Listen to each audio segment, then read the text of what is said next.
Organization. Okie dokie. So,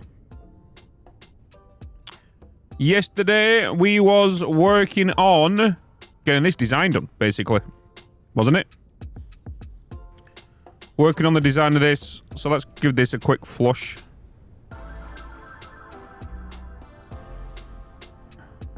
Give that a quick flush. This is going to get removed. We need to do this wall and then just the roof. And then we'll kind of work on interior. I think that is going to be the plan. So what I need to figure out here is what we want to do to bring this down here. Hey Bitz, well, the first hour makeover video was epic. How you doing, by the way? I'm doing pretty good, man. Doing pretty good. Just kind of, just cracking on. Getting ready with the rest of the day. And, yeah.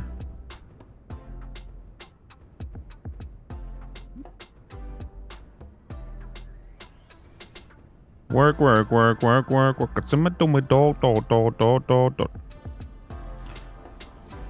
Do I put these here?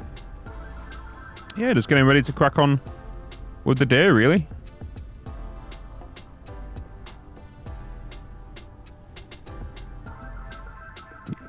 Getting some more work done. Let's make you big boy foundations. How are you, Hangman? How's things with you, man?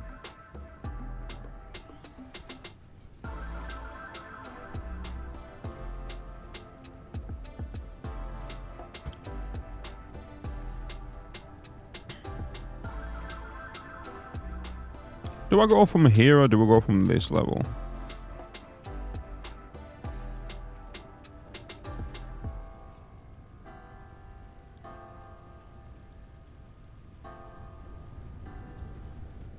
I'll take it from there.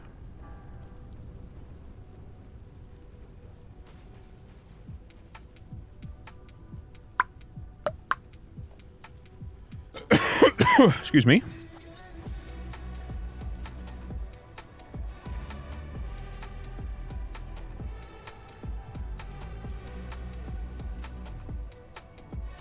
Down, down, down, down.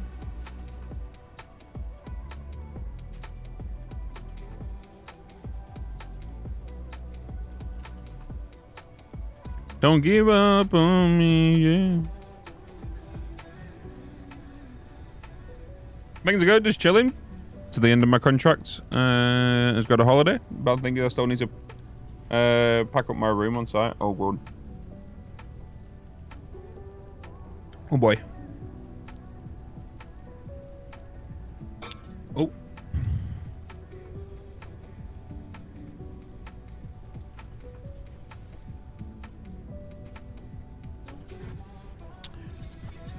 Okie dokie. So if I was to bring this wall down here, like I saw,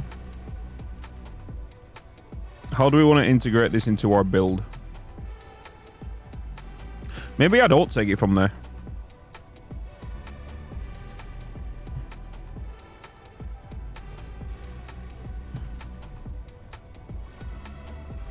Maybe I'll take it from here.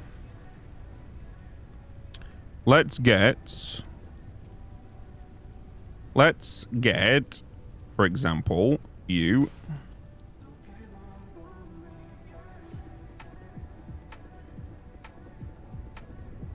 You to go up there. You to be removed. And then I'm gonna go from here. Grab myself.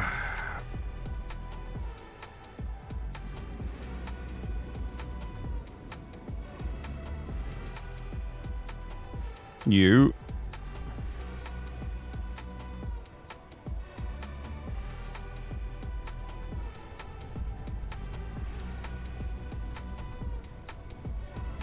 Take you longer.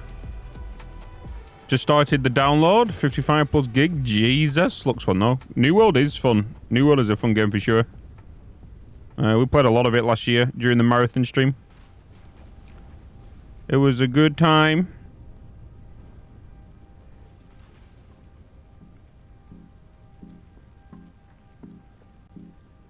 Was for sure a good time.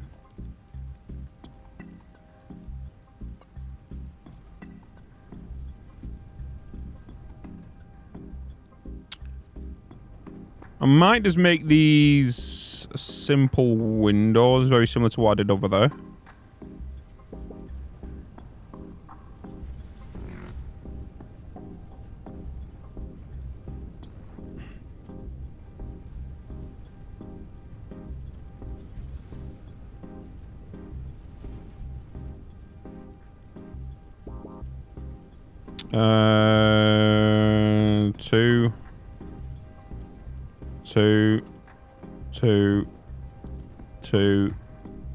Two.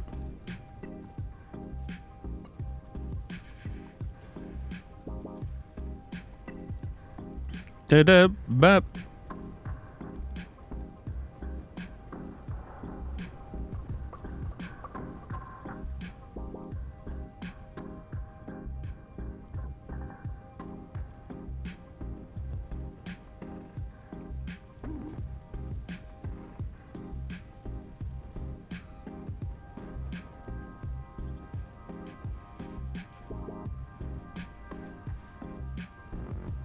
Maybe. Maybe.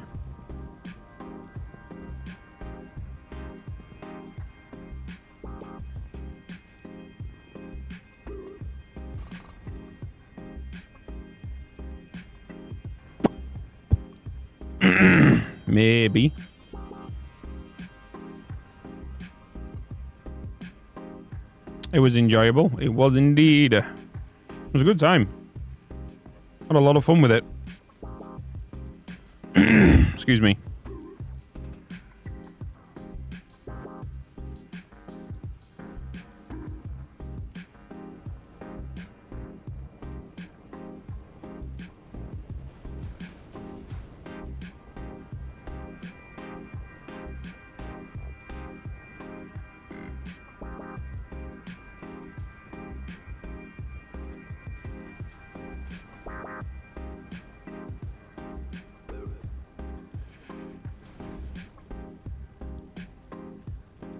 Dude.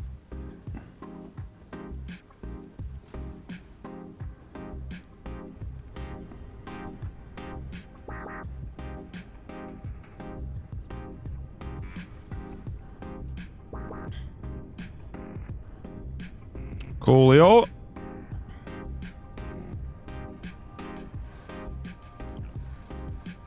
What up, Phantom? Where are you doing, man?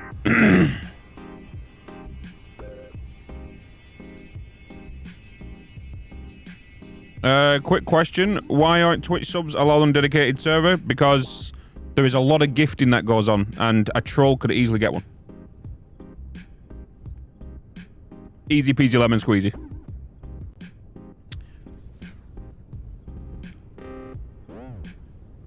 There is a massive turnover in gifted subs on the Twitch streams.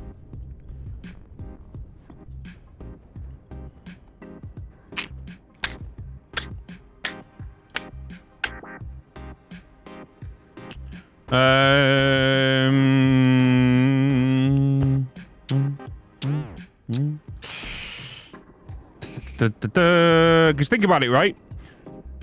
The last couple of days, look how many gifted subs was hanging out, right? All the gifted subs that was hanging out. That means that 670 people have now access to the server, you know? And it's the safest thing to do. It's the safest bloody thing to do. And it's a no-brainer, to be honest. It's a no bloody brainer.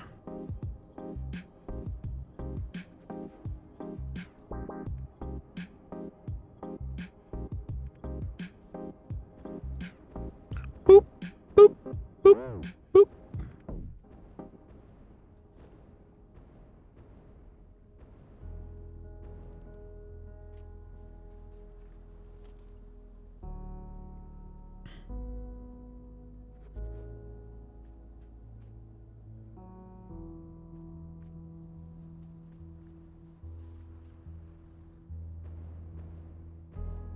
All right. Grizzly, good morning. Are those all vanilla cosmetics foundations? Yes, Angel Chick, yes. They are indeed.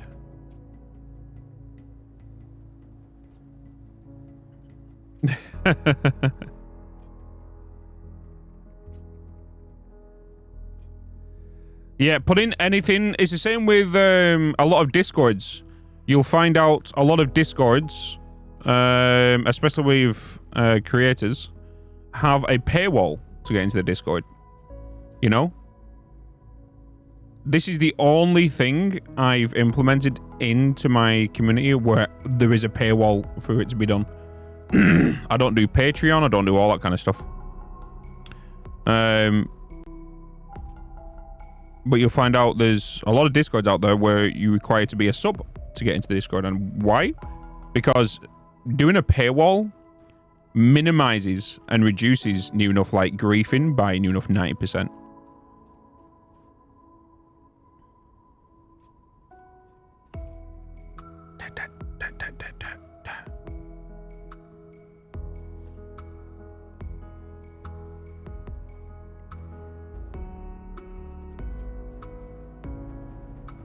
Aim for wherever you are.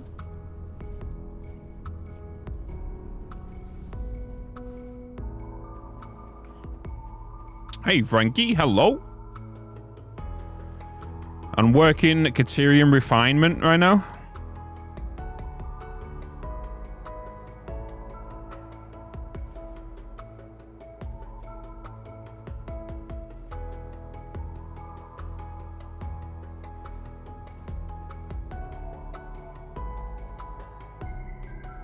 Good old Caterium Refinement. Has anyone got any plans this weekend?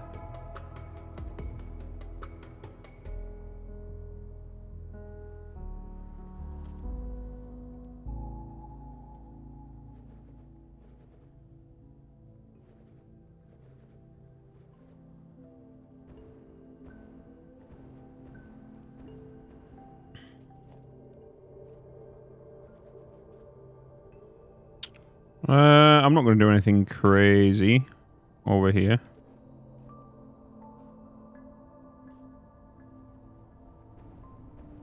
Sleep, being up for over 24 hours. Jesus. Fireworks for the kids. Oh yeah, it is bonfire night, isn't it?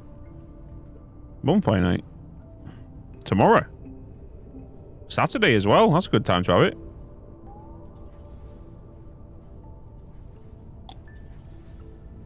One Republic live. They're meant to be amazing live, Phantomware. They're meant to be really good live. I want to watch Imagine Dragons. I want to go and see Imagine Dragons.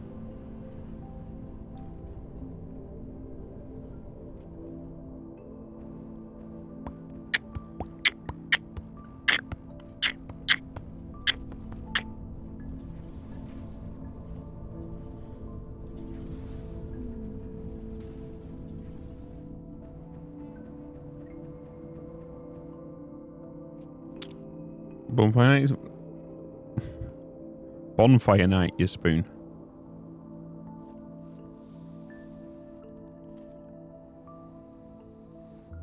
Bum bum ba dum ba da ba.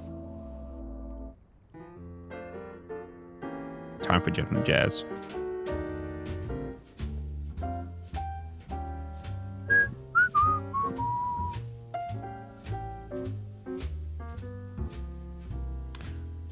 See, Evanescence? Oh boy. Jesus, that's taking me back to my high school days.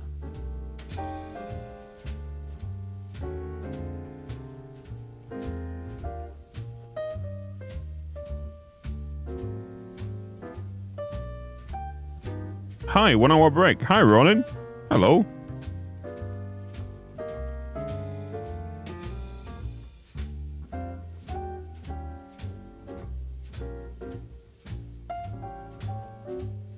How's studying going on?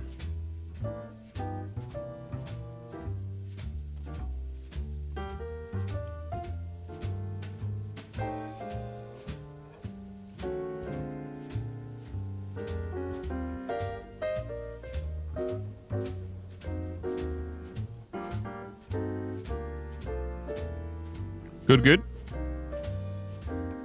Trying to force my ADHS, get some cleaning done in my flat.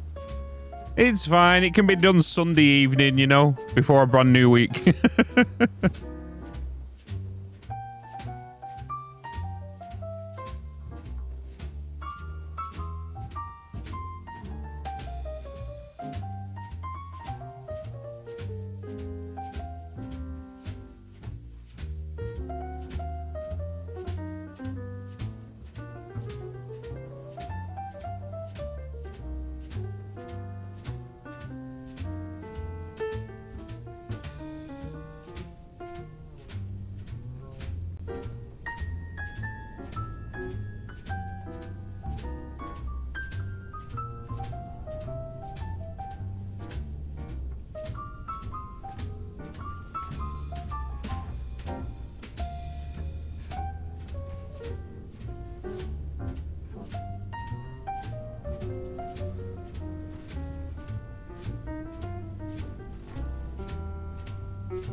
I thought it would be difficult since I have no IT background, but it's actually easy and fun. Yeah.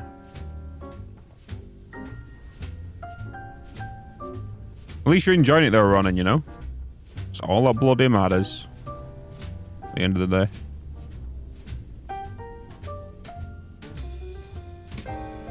So I studied at uni and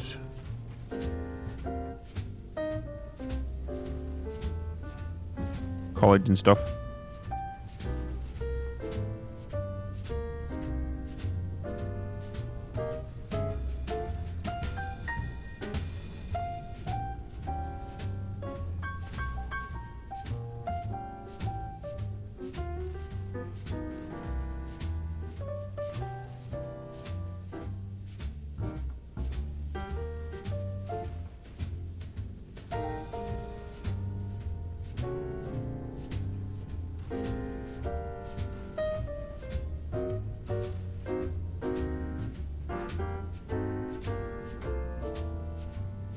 What did you study? I studied computer science.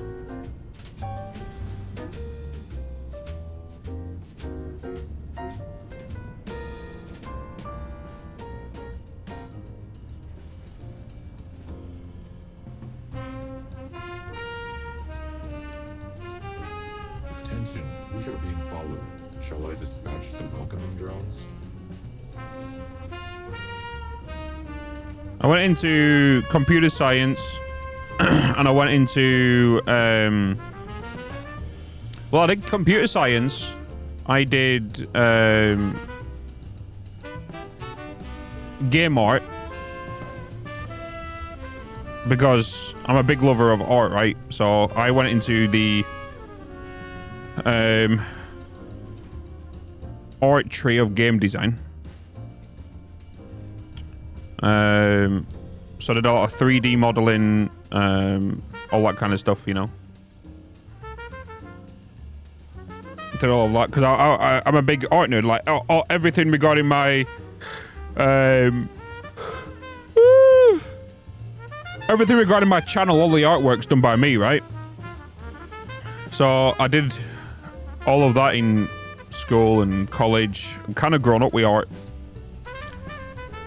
and then I wanted to go into becoming a 3D artist for game companies, making 3D models.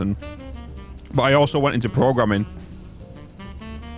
on learning the bridge between art and becoming a 3D artist programmer and stuff. That's my engineering. Cursing SolidWorks every day. So no AI. We did a little bit of AI for computer science.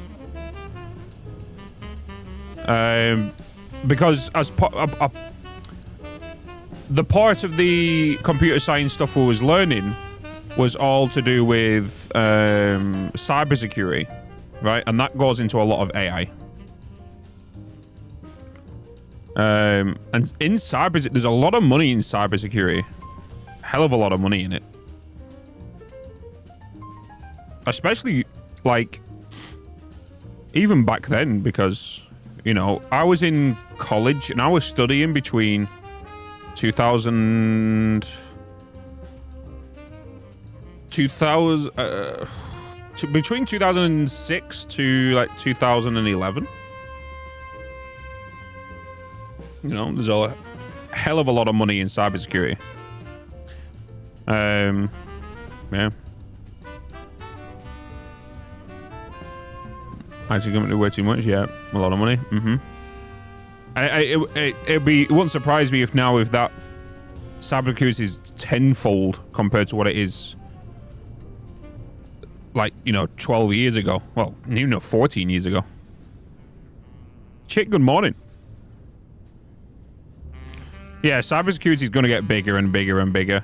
Like, we're in the digital age, aren't we? So.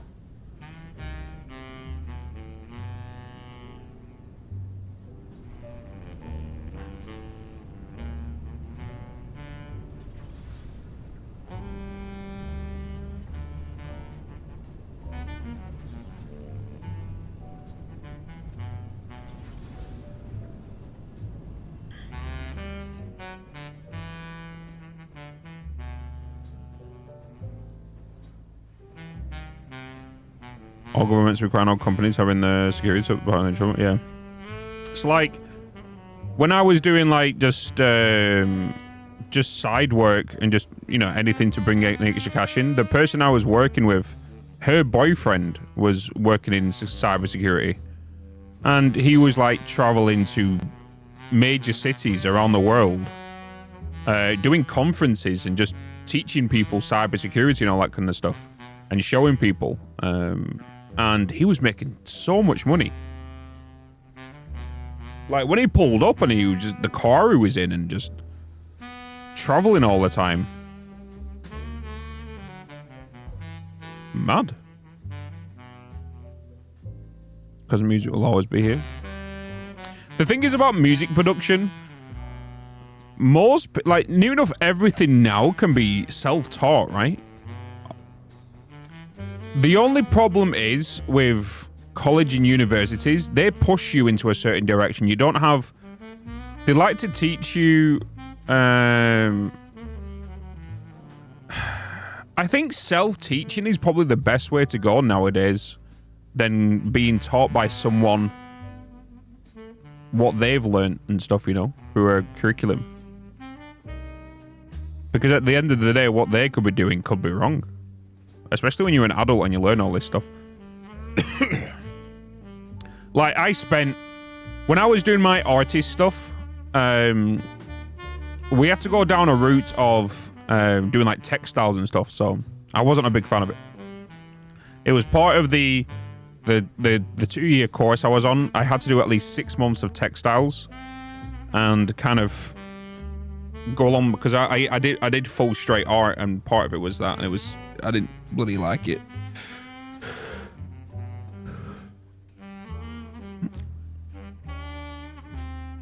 Teach you a certain way, then when you do most of the time, and you yeah, exactly. Exactly. Just let us learn what we want. This does not make any sense.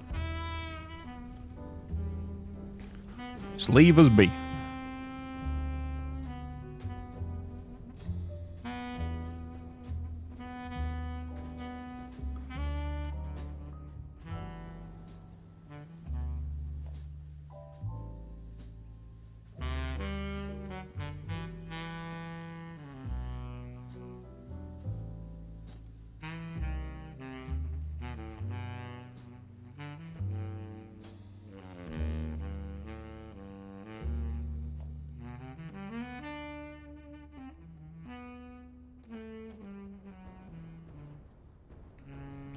Boo.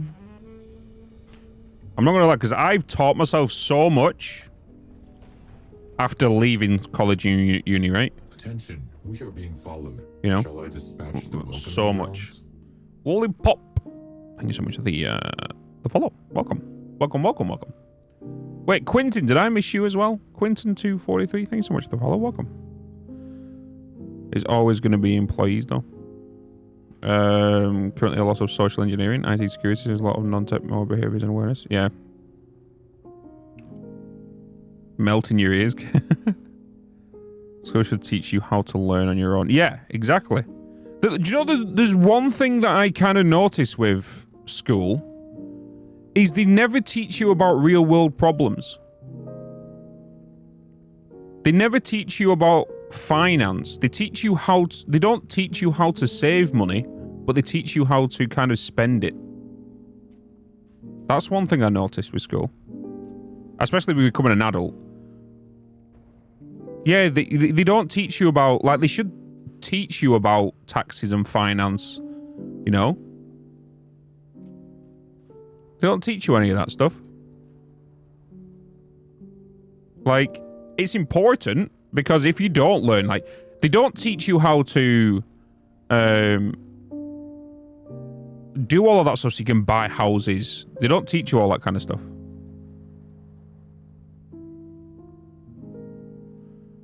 Thankfully, my parents taught me what they knew and learnt the rest from my peers. See, that's the thing.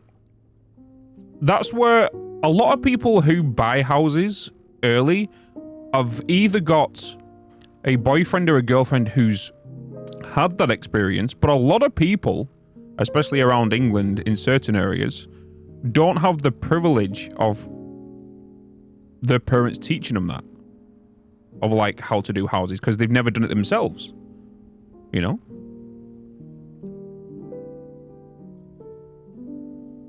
To pay bills, taxes, yeah. Like, when I turned, what, 16, 18, and I got my credit card, my bank card and everything, I didn't know anything about credit. I didn't know anything about finance. I didn't know anything. I was that stupid kid who decided, hey, I can apply for a loan for $3,000. I knew nothing of the consequences. So when I was, like, in my, late teens, my credit was fucked. And that's the only reason I learned is through mistakes. You know? I didn't know about buying houses was affected by credit rating. I did not know anything about all that.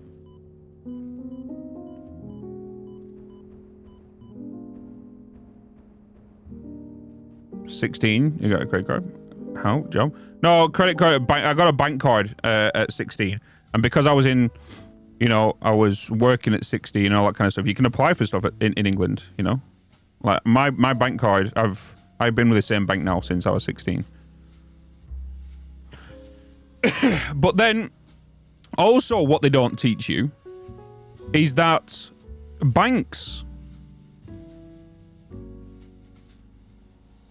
They don't teach you that with banking associations, right? When you get money and you put it to the bank, you're saying to the bank then, hey, you can borrow my money, but then I want it back. It's not the other way around. You don't borrow money from the bank. You give the money the bank to look after, and then we get it back from them. So they're borrowing our money.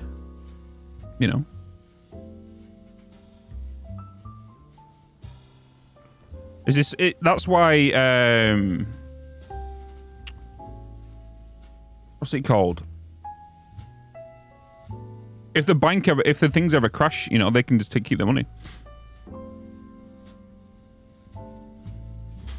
I worked in real estate for years and I made it a goal to learn as much as possible. So then when I eventually go out buying my house, I'm not sure. Yeah. Now we pay them to keep it safe. Exactly. But then at any time, the money that's in the bank that we give them, they can just go, hey, we need to stop it for this amount of time, And then technically they'll be in debt to us. Yep. Give interest and thinner and deal with storage costs. The trade-off. Yep. Exactly. I didn't know about all this.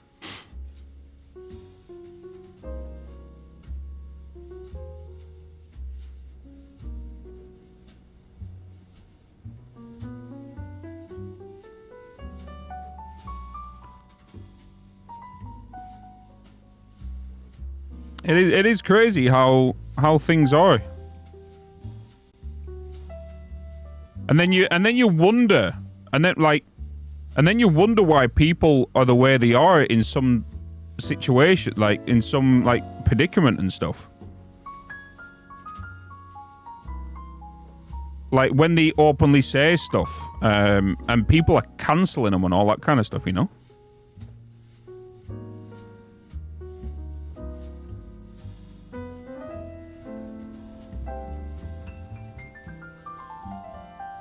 Keep me from drawing all my money into cash and putting it it was the same with here in the UK, right? We have this whole financial issue right now. And a lot of the banks could end up just, you know, the Bank of England and all that kind of stuff saying, okay, we need to reserve our money here, otherwise we're going to go into a financial crisis. And a lot of people in the UK was withdrawing their money from their bank account in case it happened, because the banks could close. You might not be able to use your cash that's in your accounts because of seizure and stuff. So the country can use it before you know.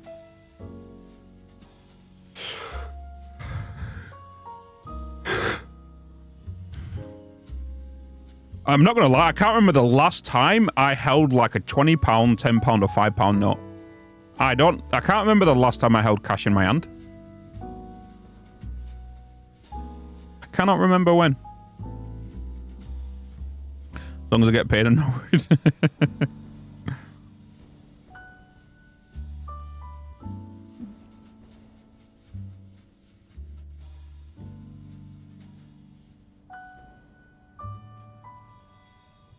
We got the Nuka-Cola caps.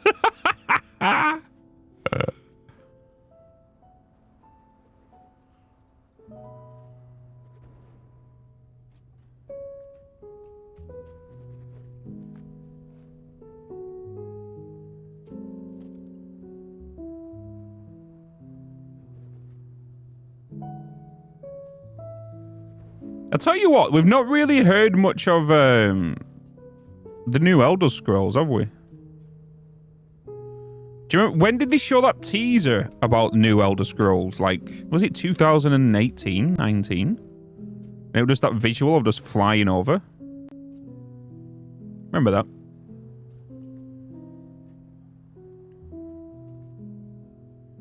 When was that?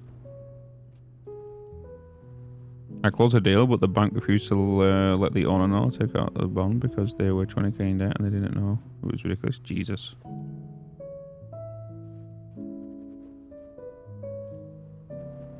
Yeah, really?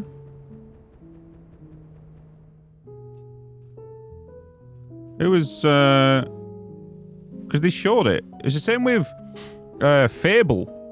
I'm waiting on the new Fable game. I just don't know why game companies tease something so early. Because I feel like it kind of loses the hype a little bit. You kind of want it. Don't tease it like super early, you know? It's like right now, so many people are waiting on GTA 6, right? And a lot of people thought it was going to happen the other day because Vice City hit its 20th anniversary. So a lot of people was like waiting for like a GTA announcement regarding Miami and all that kind of stuff with the, you know.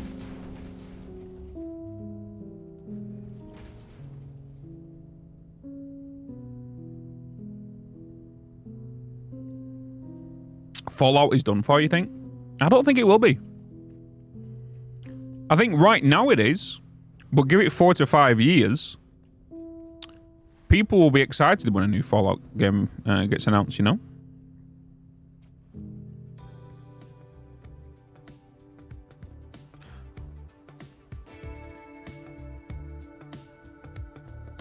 There's a couple of... I'm looking forward to Skull and Bones. I'm 100% looking forward to that.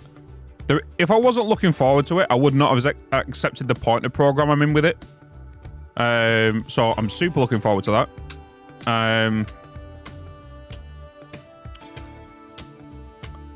What else am I looking? I'm looking forward to Darktide this month. Super looking forward to Darktide this month. Cannot wait for that.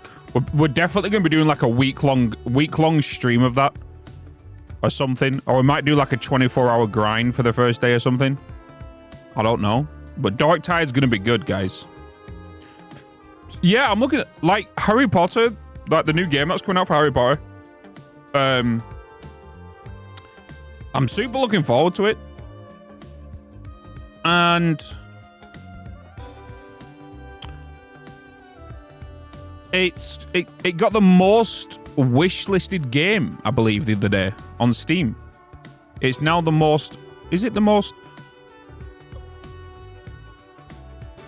Harry Potter most wish-listed. Wish-listed game. Steam's most wish-listed games is a controversial... Wait, Hogwarts Legacy becomes Steam's most wish-listed... Yeah. Hogwarts Legacy has become the most wish-listed game on Steam. Yeah. So... It does look really good. We'll end up playing it. On your stream too. Yep, I'll be playing it on stream. Yeah, I'll be playing it on stream.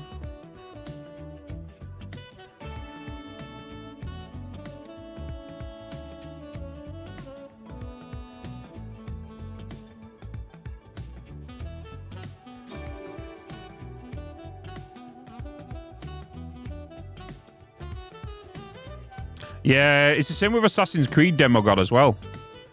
Like, Assassin's Creed... I think after Black Flag, it just went downhill. I enjoyed Unity. But when they made it this big, massive, open world kind of thing, I didn't like it. But I'm hoping next year's Assassin's Creed, when they go back to where it all started, I want to see how they're going to do it. You know. Too bad Harry Potter was going to be single. Is going to be single player. It was original. It was original. I didn't know that. Botswana, I believe. Desmond all the way, 100%. Yeah. Syndicate was a good game. I feel like that's when it started dropping off, though. Was Syndicate. There wasn't much of a story to it. It was. I wasn't. For me, I feel like that's when it started. They started focusing on more of the. What it is today. Revelations was peak. That Ezio, when Ezio, the three, because that's the only Assassin's Creed they kind of made into its own mini series, and it was so good. Playing Assassin's Creed 2 and then just all three of them, just the story was so good. I just don't know why they left that kind of thing. That's one thing I don't understand sometimes is why... I don't know if it's just more for a money grab, why they just bring out different games, different things, but never make it a story. Like, it's the same way, even YouTube content, to grow on YouTube, you need to have a story. Every video needs to be a story. And if it doesn't continue into the next one, it's like, okay, that's just a dead end. Okay, let's work on a new one. You know, it doesn't make sense to me.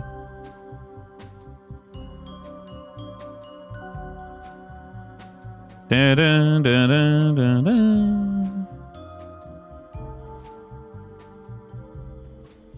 There's got to be a reason, you know. But I'm super looking forward to the new one. You found Jet by Billy? Hell yeah.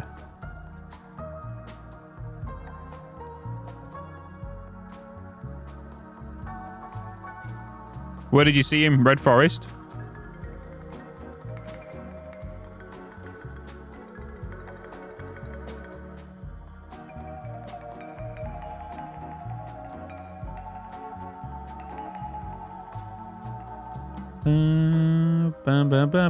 Gouda, good morning.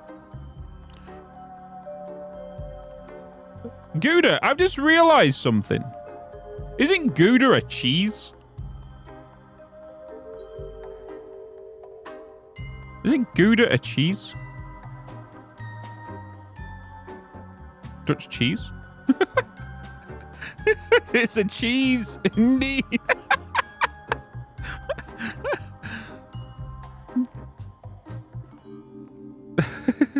It's not a very Gouda cheese. Oh, Fronimus, good morning. Good morning. From Virginia, hello.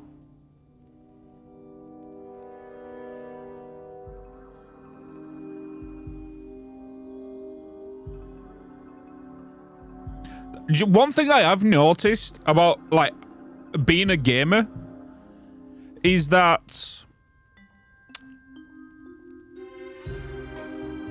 your body and mind kind of don't get excited for certain games anymore. It's like your serotonin's run out on that kind of game, you know?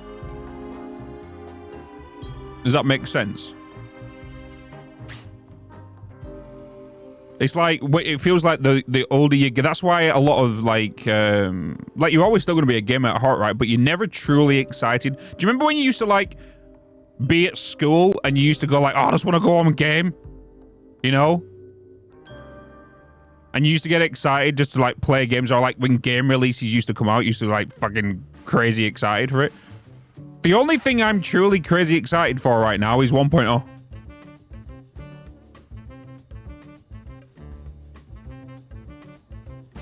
Stalker 2? I think I played Stalker 1. I think.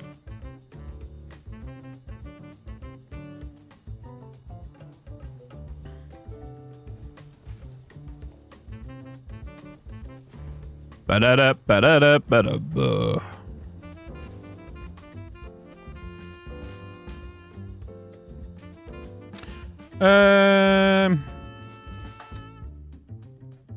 Ba-bum-bum.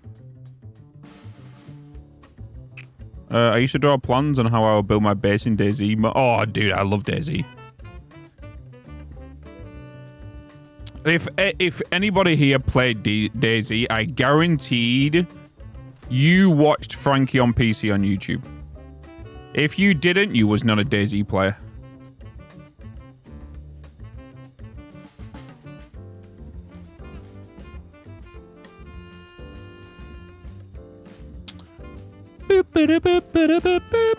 Hey, Destroyer.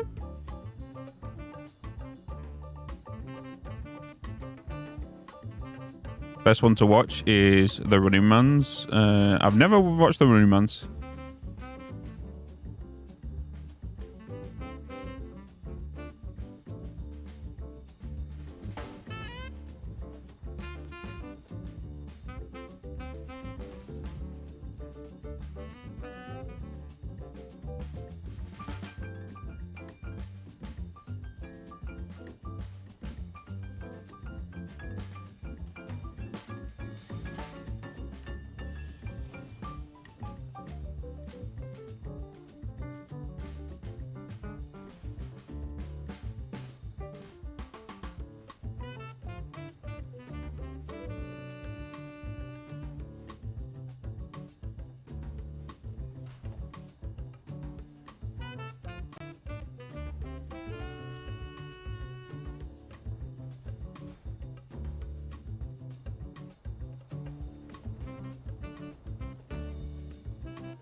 Hey, Black Rose, hello.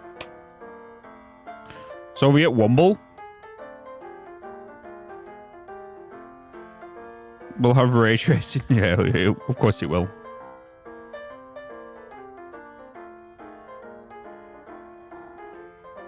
Frankie's videos with massive draw. Yeah.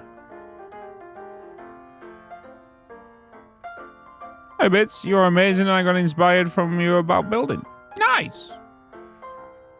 Thanks.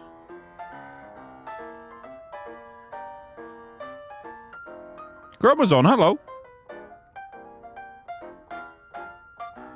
Every time I hear Gouda's name or see Gouda's name, now I'm thinking of cheese. Lumber, hello. You know. I keep thinking cheese. Is 20 hours for Essential Hub much? No. That's too little, in my eyes.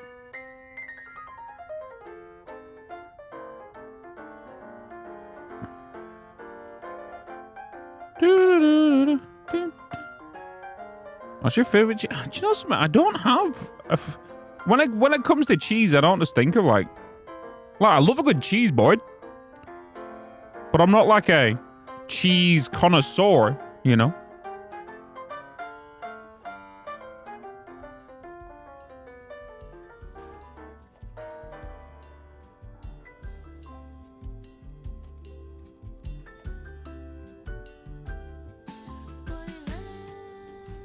Oh, it's this. Is this Portuguese song that talks about God? But you can't tell. It just sounds like a sexy song until you know what the lyrics mean. Poison.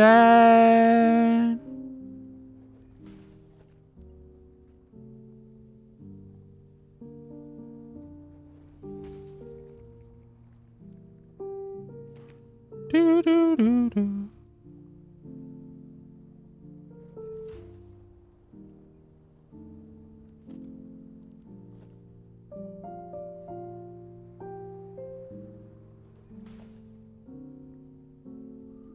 Resubscription received. Thank you for renewing your class. Resubscription received. Oh, hi. Oh, hi. What a fluke. Hello. Hello. Who's going to TwitchCon Paris next year, by the way? Is anybody going to TwitchCon Paris? Question mark.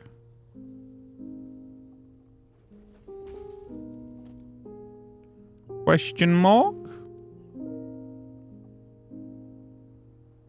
You can get those days off? Hell yeah. I'll be there. I will be there. Trying to get this lined up is a pain right now. I need to look on... So it's because I'm not taking notes on where I'm currently tracking there.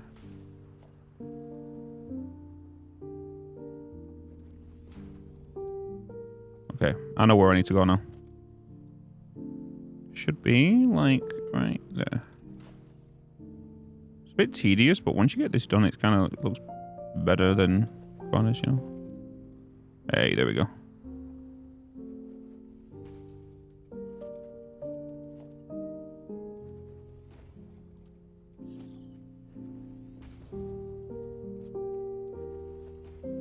Nice. Attention, we are being followed. Shall I dispatch the Baby Mario, welcome in.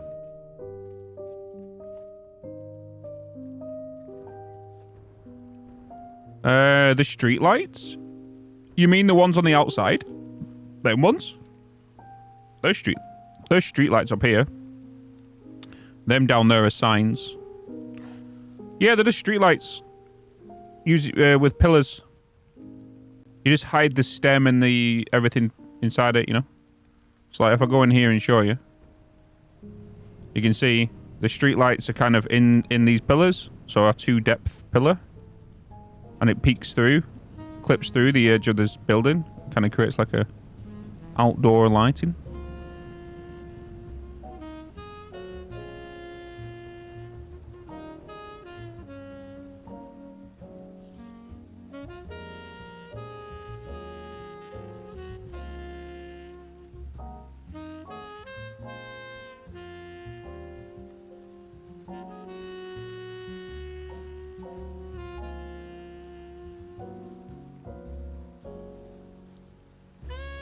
Can you change? Yep. You can change the lights too. You just need to hook it up to a street light thing, which we've got one in here, under the stairs. So if I just come down here.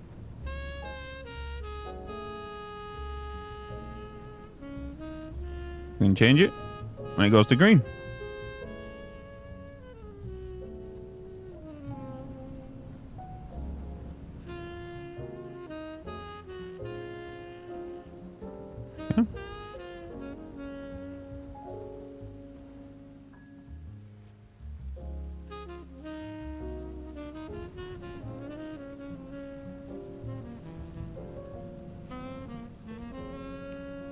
Fancy, yeah.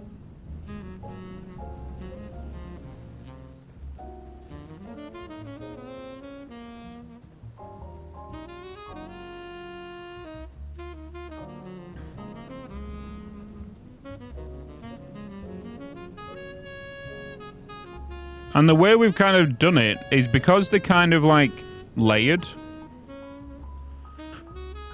Because the lights are layered here and these are inside this kind of lip.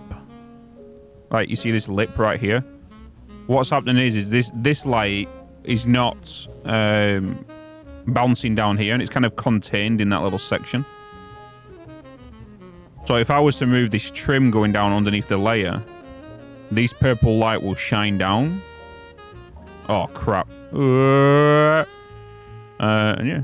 And they're just all signs. Like a lot of signs. A lot of quartz crystals went into this. You know. The big bits. What are you working on right now? We're just kind of working on the design. Like, episode 6 is finished now. What we're working on now is just the building design for this building. Which will turn into a montage at the end of episode 6. Just a little... Because I would have already... I'm gonna show people how to kind of do the front bit, these lights in the video, just to fill it a bit more. And then the signs. And then I'm literally just gonna go to... You know, after a couple of hours being a building, I'll go into a little music montage at the end. You know, that's kind of my plan at the minute.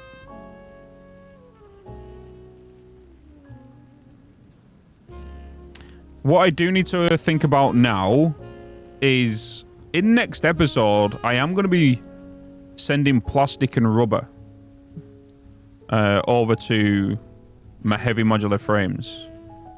And right now, we're sitting on 3,133. And the only reason this is keeping up right now is because I need to keep draining the lines, right? Attention, you know. You're being followed. Shall I dispatch the welcoming drones? Frozen. Appreciate the follow. Da-da-da. Can you automate the change of colors too? You can do that if you're smart, because you can create flashing colors, and we was the first one to ever do it in... Was it update 4 when lights got introduced, chat? We was the first person to create flashing lights, and we did it on day 1 of update 5 release. Update 4 release. Creating flashing lights and changing colors of them. And that can be done... that can be done by... getting a coal plant. For every 1 street light, assign it to 1 coal plant. Make sure you've got enough water to fill it all.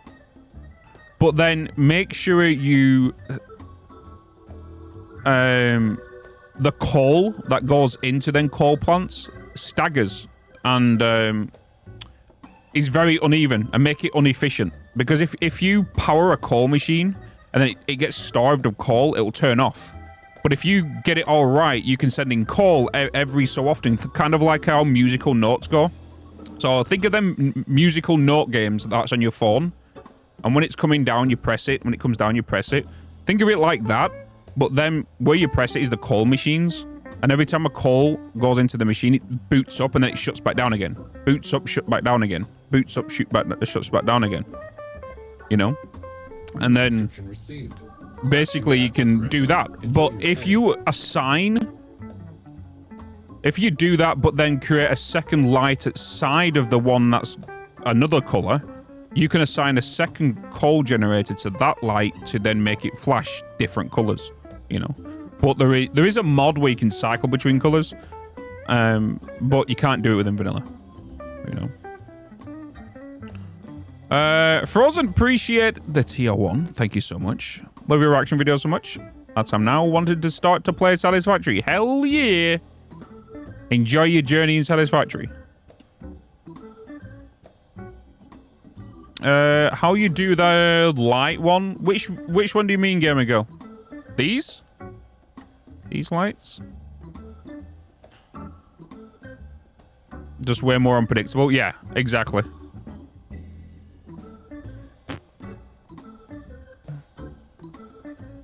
How do you expect Let's Game It Out to break the game again? I don't know. You can't predict that guy. Like I've had my thoughts of what he's gonna do, but then he just takes it to another level. Like this. This is just street lights. It's just street lights hidden into a pillar. I've got it in one of my YouTube videos. It's in the first... Oh, it's here.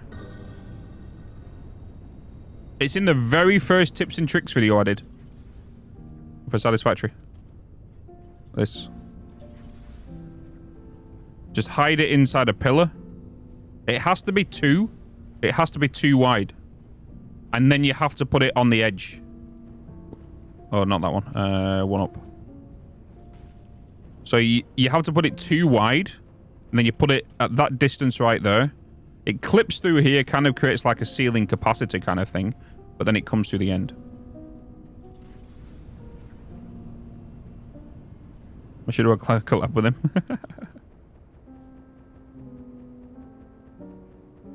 The English Josh goes. And now look at you all. You're all here. Ba-da-da-dum, bum, ba-da-dum, bum, ba-da-dum. Twitch Prime sub received. Prime? Generous. How are coming in with that Prime? Thank you so much. Appreciate the Prime. A world swap between you two. Imagine the chaos and stuff I'll have to clean up in here, you know? That'd be nuts. Okay, let's carry on working on this side of the wall. Let's work on what we need to do.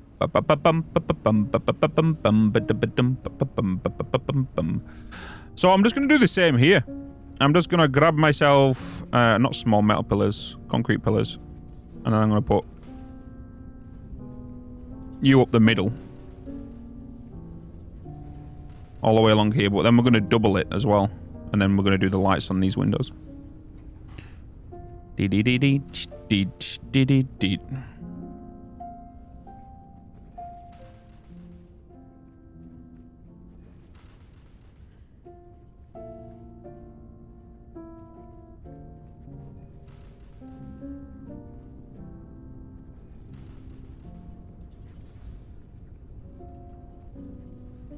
Where would you start? By going into my save file. That's what I'll do. The first place I would start was loading up my... This is how the video will start. I'll do my intro. I will quickly say, right, I've got 1 hour to fix this save. I will then go to my desktop. I will hit the Windows R key. I will then type %app data. I will then go into my local folder. I'll then go into my factory game, save games, and then I'll grab Let's Game It Out save file, and then I'll drag it over to the trash can, and video complete. That's exactly what the video is. And then I'll do the outro. Thanks for watching. You know, keep smiling. See you in the next video. That's exactly what the video will be. 30 seconds max. 30 seconds.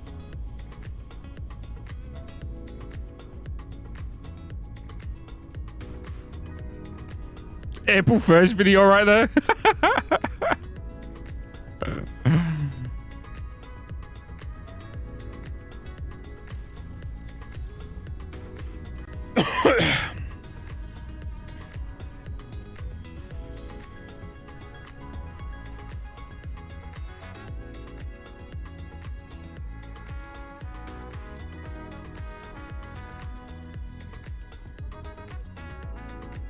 I'm so looking forward, because right now, technically this is just a normal Satisfactory build, right?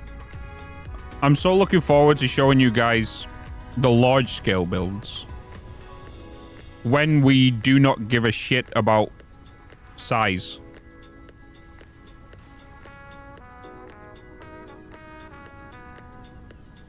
Because right now, we're just kind of producing what we need to produce because we need to produce it to get to the next tiers, right?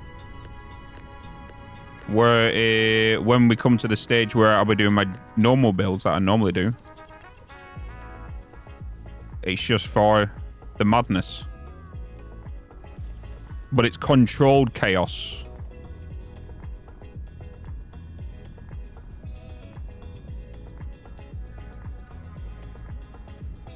So think of Let's Game It Out save, but clean. That's what you need to think about it. Think of Let's Game It Out save, but clean. So all them water extractors you saw in the last video. Yep, but clean pipes.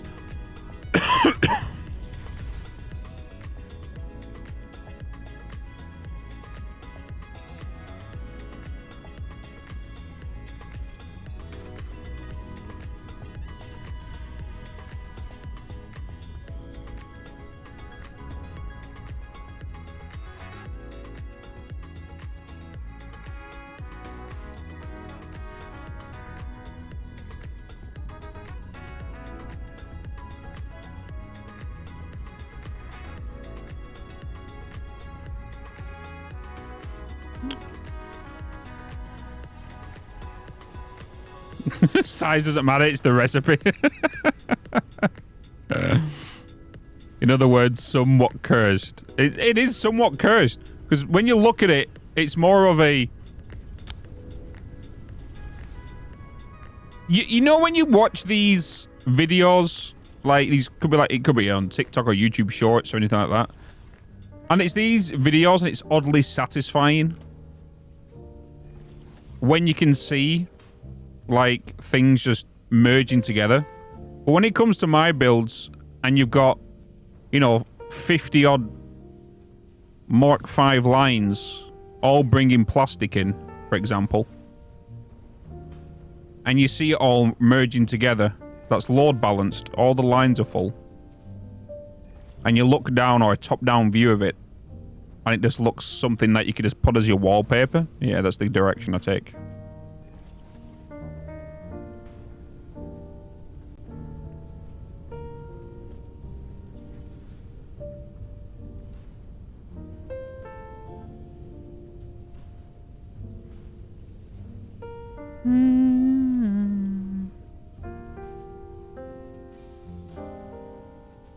And how we're going to implement that into the YouTube videos is when it comes down to the large builds, it's going to be very categorized. I mean, well, not categorized, like broken down. So if I'm going to be making, you know, let's say 30,000 rubber, for example, I'll be breaking that down so into multiple videos. First one will be working out the power for that. Second will be working out the recipes. Next one after that will be working out the water. All that kind of stuff. And they'll get put into videos themselves. And it then creates a story as well. Like I said, stories, vital. Ronan, have a good one, man. I'll speak to you soon.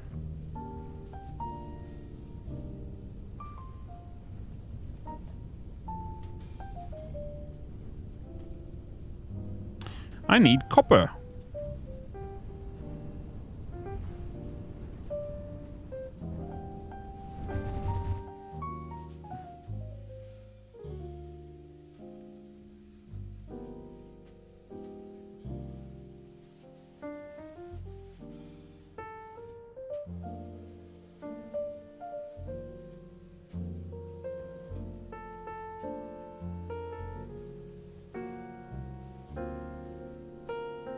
Copper required.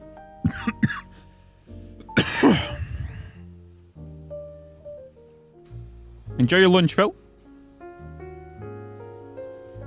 Phil's having a time over there. Exclamation mark lunch. Exclamation mark irk. Exclamation mark lurk. Enjoy your dinner, Phil.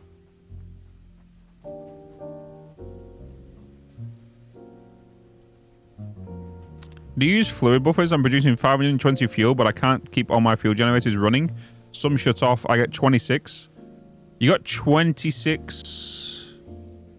Hold on a minute. You're producing 520 fuel, but you're only using 26 fuel generators? Which should use 520 fuel overclocked. Wait, no, that doesn't sound right. That's not right. You got 520 fuel divided by 12 should be 43.3 fuel generators. I suppose you have overclocked them, right? If you've overclocked them fuel generators, each consuming 20 fuel. Okay, so you've changed it to 20. So 26 fuel generators. You have a backflow issue then. You have a backflow issue then. At every junction of your fuel lines, don't put buffers. Eliminate the buffers for now. Put valves at every junction so the fuel doesn't come back in that direction. You know? So make sure that control the fluid. So when you've got like let me show you. I don't have valves unlocked. Oh crap! I don't have valves unlocked. Wait, why am I not flying here? Oh my god, I've got mods disabled. Ha! Because I'm on the early access bench, aren't I? Okay, so if you've got a junction like this, and that's going to your fuel generator, right? That's going to your fuel generator. And then this is going onwards to your next ones. At the junction here, put a valve right there. So the fluid that goes up this way and this way does not come back on itself because it will slow the process of water or the fluids down. It's the same with this side. If this has got a fuel generator here, this fuel generator fills up to 50 because obviously you're doing a manifold with pipes. Once this fuel generator fills up with 50, this liquid that's in here will go into your machine, and then once the machine fills back up, it will then slush back down and try to turn down here or turn down there or turn up there, right? And if the liquid goes down here and it's going to stop the fluid that's coming up here, right? If it's trying to turn, it's going to stop the liquid and then it's going to push again. That 1 to 2 seconds of this fluid going around this corner, right? And then that water meeting head on, it's going to collide, and then it's going to push that way eventually. But that couple of seconds there is going to turn off your machine for like a second. You know? So put a valve here. So if the water does, the fluid or the fuel, whatever, does decide to come back this way, it won't turn along here. It will directly, you're going to force it to go that way. So put a valve here. Put a valve there and a valve there, all facing towards this junction. So whenever liquid comes in, it's forced in this direction. You know? That's what you want to do. You don't want to, what's it called? Oh, you don't want to be putting it here, sorry. You want to be putting it here. Just here only. But otherwise, it won't be able to go that way. But put, I think either.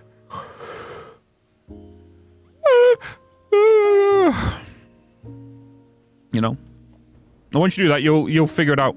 And then if you're still having issues, then put fluid buffers down your line. So if you have 4 fuel generators, 2 on this side, 2 on this side, you've got 500 coming in, right? And you're having issues at the end and it's still conking out.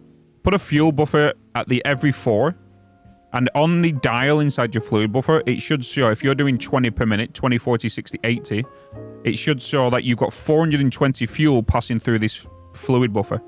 If you've got less than 420 fuel, it means that the problem, you know, persists before the fluid buffer.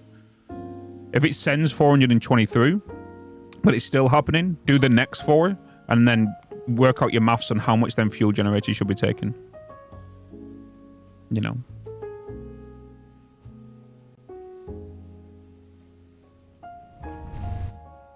The other option is if you are making 420 fuel, right?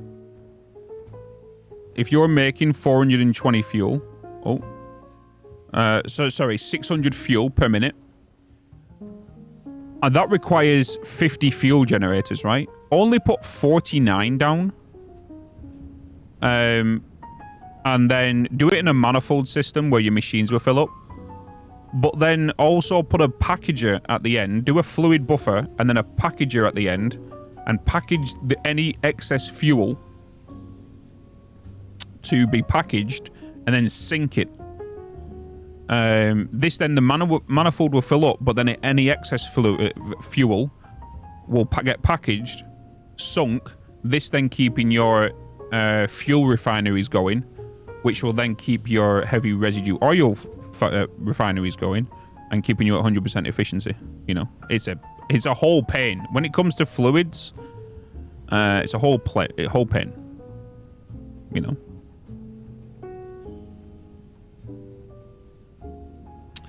How do I make sure it uses excess, not more? Raise it. So you want to prioritize pipes, right? If everything is on one level, everything will get consumed evenly. If you bring your pipe up by one level and your stuff that's at the end, and your fuel generators are below your pipe level, and you do drops, that will create prioritized splitters for your pipes to come down, right? Your liquids. And at the end of the line, bring your pipe up by 1 meter, which will cause the excess liquids to focus on the prioritized splitters. And if any excess builds up, it will go into the packager. Does that make sense?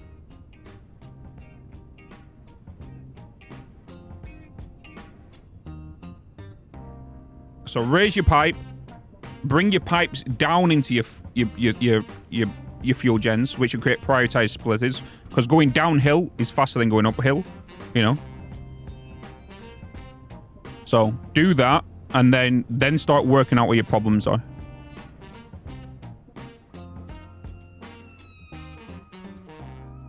Do-do-do-do.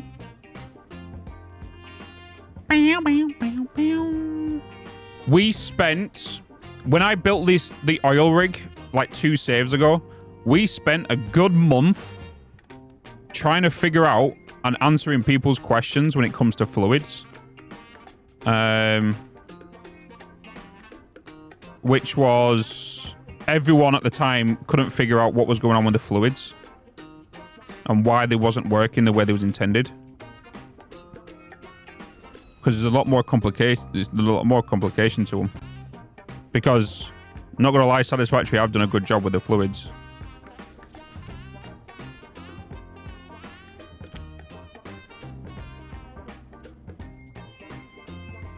You use floor holes or double attachment? Okay, so I've had issues in the past with floor holes. What, with these? These are floor holes. But I've had issues in the past with floor holes. And wall holes being a cause of problem to my fluid blockages.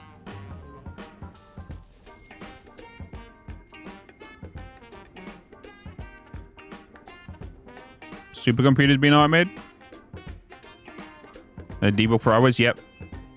That's why when it comes to any building that you ever do, you need to stress test it. No matter what line you do, when it starts coming towards large buildings, you want to stress test your buildings. And when I mean stress test them, is if you're making, you know,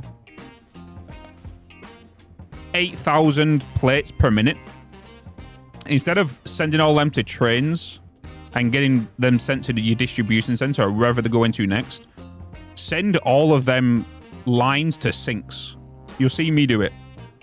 Like if I'm working with 20 iron lines that I think are 780 max on each line, I will then send all them 20 lines towards sinks and let it run for an hour. Once I do that, if I know all them lines should be 780 and I see a gap on it, I know there's a problem on it. You know, so stress test it before you send it anywhere.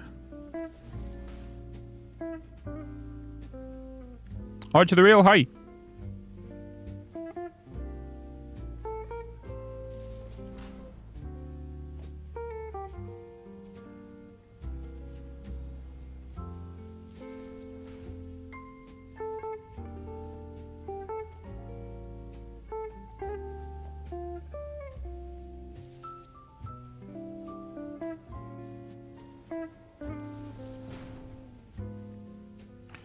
Doo-doo. Oh, god damn it. Eh.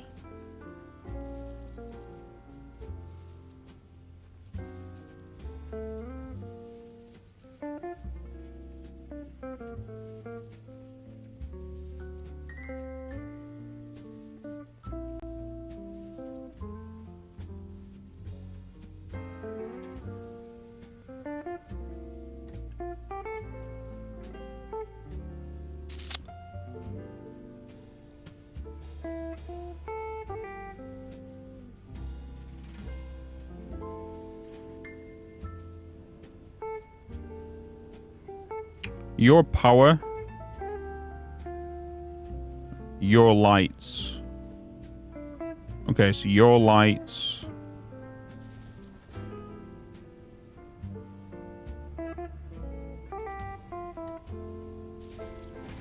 Your lights. Don't want to cross lines with you just yet. You need to come over here.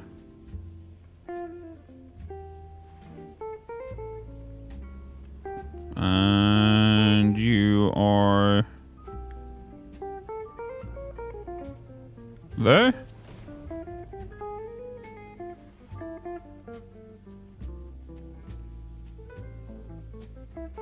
Yes.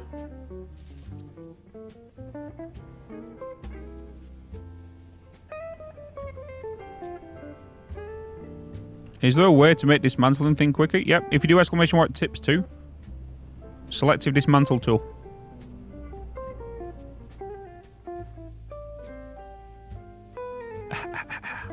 And what that allows you to do, if I only wanted to delete these pipes right here, I hit a 2 keybinds, and I'm only going to delete pipes because I selected that as the first item.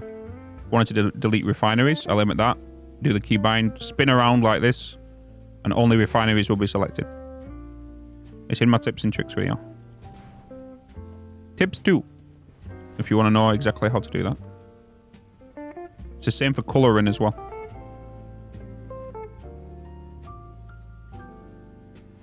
So a new game in the desert.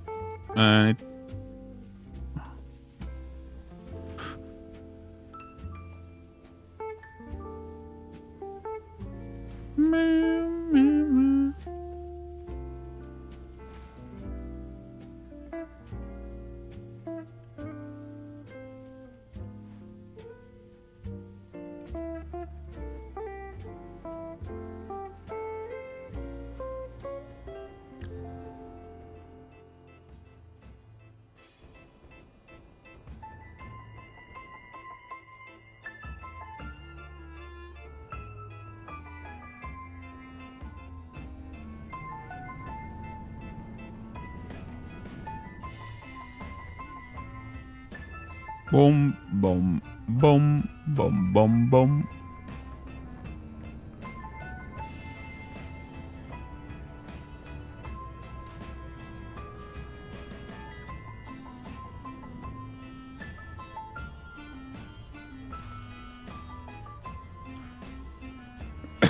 Excuse me.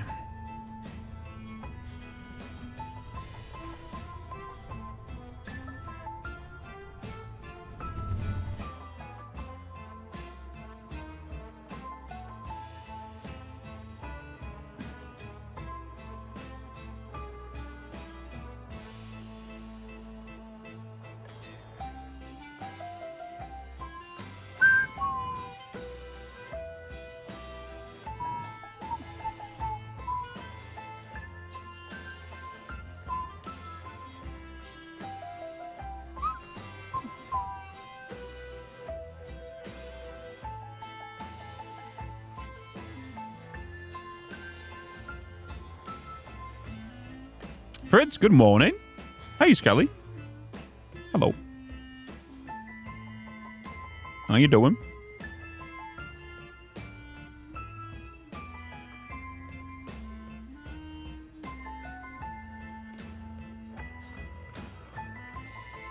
Roads and loads of infrastructure. Yeah, we've done that before. We've done it.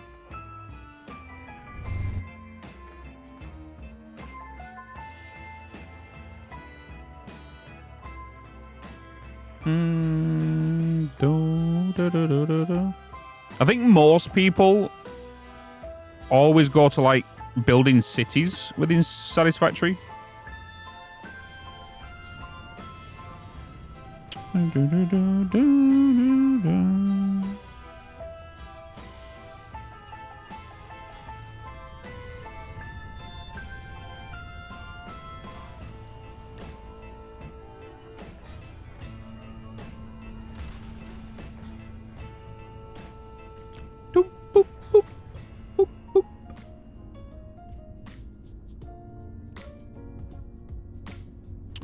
Ba-doo, ba-doo. Ba-doo, ba-doo.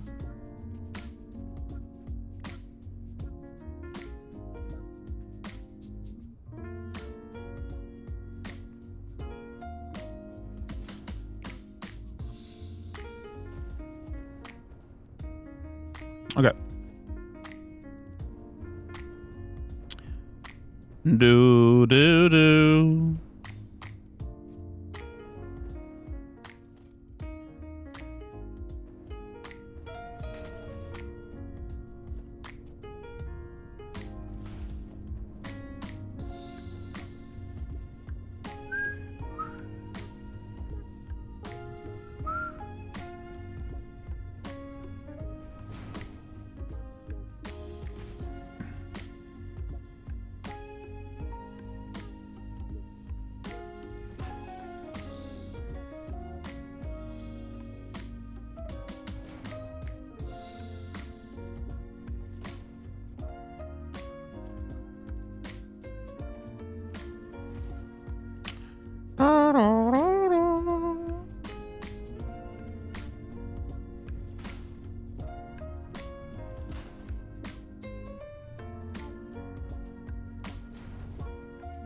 You just blew my mind. I've seen so many ramps that go through the floor. No more.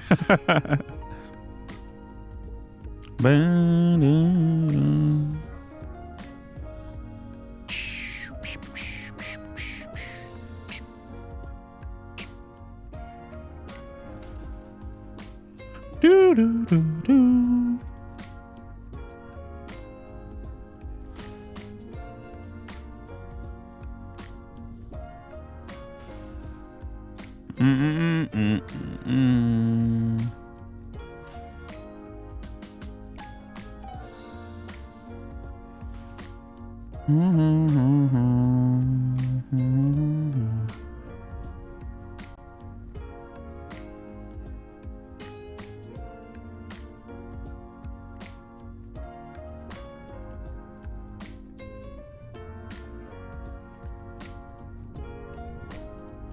Did you say that your one rule for any playthrough regarding clipping is aesthetical clipping only? Yes. So my kind of rule of thumb is if a item does not move and it clips with another item that does not move, I allow it 100%, right? But there is some occasions where, let's say for example, a mechanical piece or something like, for example, these on the side of refineries, right? These pop out. They kind of come out of here, right? And they give off smoke. Sometimes it's not a bad thing to have these kind of things behind a wall, or like I could put a wall here right now, right? And put that whole box, that like this angle thing right here on the outside, including all of this. And it kind of makes the wall look a bit more industrial, allowing that, right? You know. I saw Zerius. Appreciate the prime, my dude. Jesus. Thank you so much for the prime. So a belt that doesn't move is also fine to clip. So belts are always moving. I don't know what you mean by not moving. So there's... If I was to get a belt, right?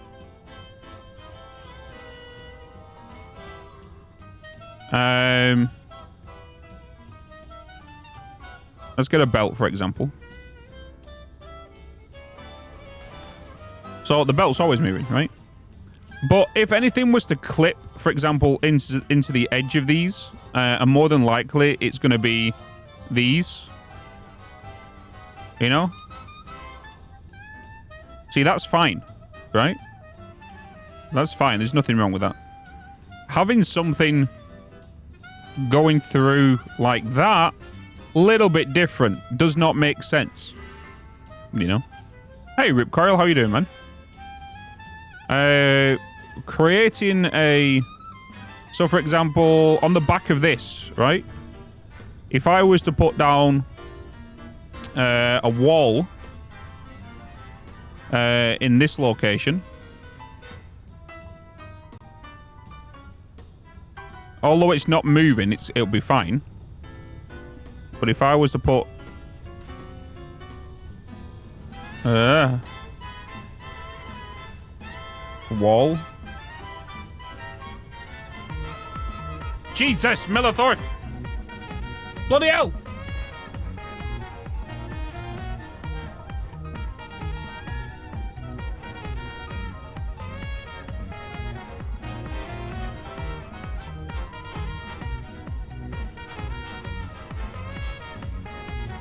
Have a great Friday. Thanks!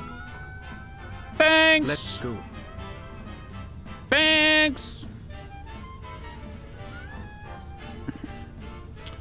Da, da, da, da, da, da, da, da, da.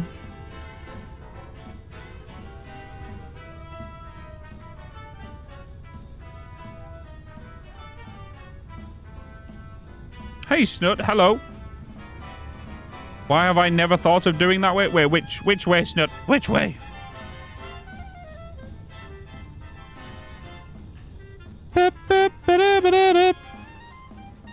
You mean the walkways? I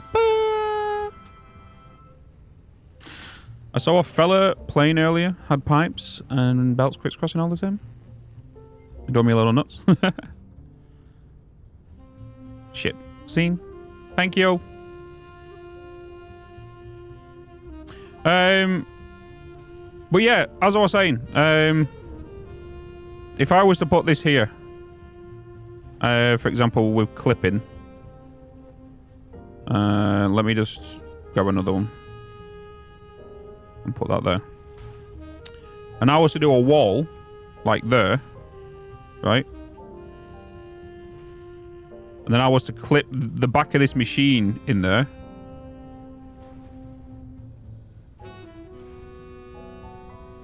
Sometimes it doesn't look so bad, right? Because it looks like I've got access to a panel here, you know? With the coupons and stuff.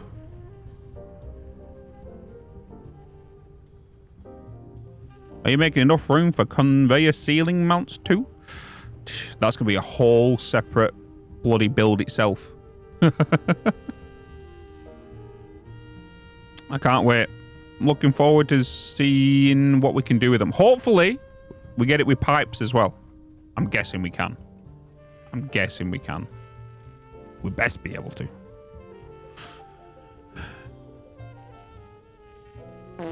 Did I deconstruct some? Oh, I did. I did. I do need to paint these. Yeah, pipes already. No, I mean, using the new mechanic. Automatically changes to walls and ceilings. That's what I mean. Nope. Nope. I have a challenge for you. Create lights that point up. I don't think it's doable in vanilla. Only way you can do lights pointing up. Our best person to ask with that will be Popkite.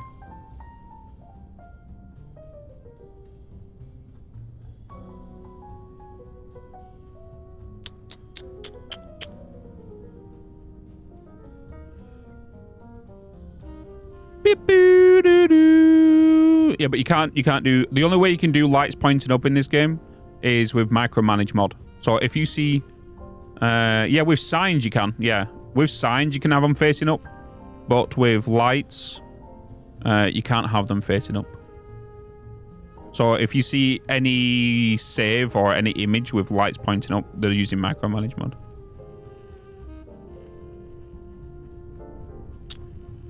Just have to crash a truck backwards down a ledge. And have it aiming up, yeah.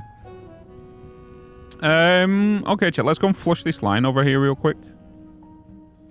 And then we're going to add the ceiling, and then we're going to add some lights in here, and then we think we should be good for episode 6 being done. Oh, why are you the wrong colour?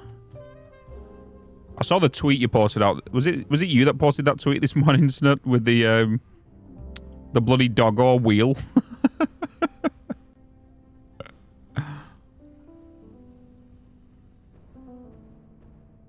Needing that new 3D artist story. I was talking about this earlier. That's what I went to school for. It's 3D art. Studied it.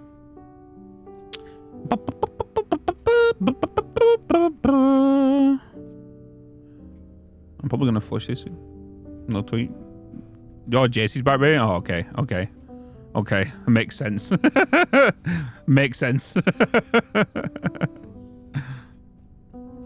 Makes sense. The other half to the chaos is back, is it? Officially back. Da la la la la la la la la la la.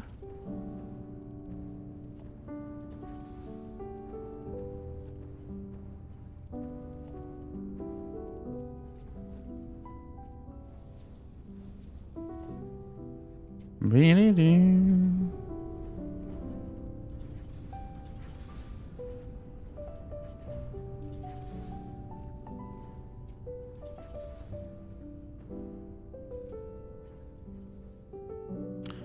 I'm just wondering, guys, do you reckon I put walkways along here as well? Bring this around here as well. I think it makes sense, right?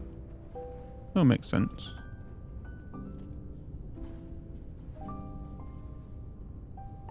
It would make sense.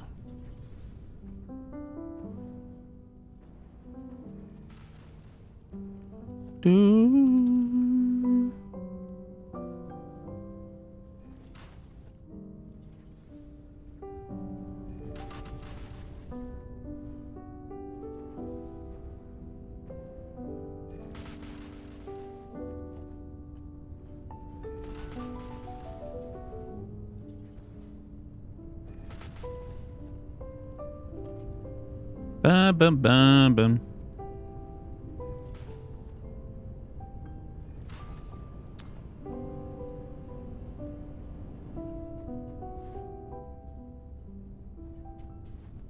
Hey, Bad Twin. Hello. How you doing, man? Good to see you. Welcome in.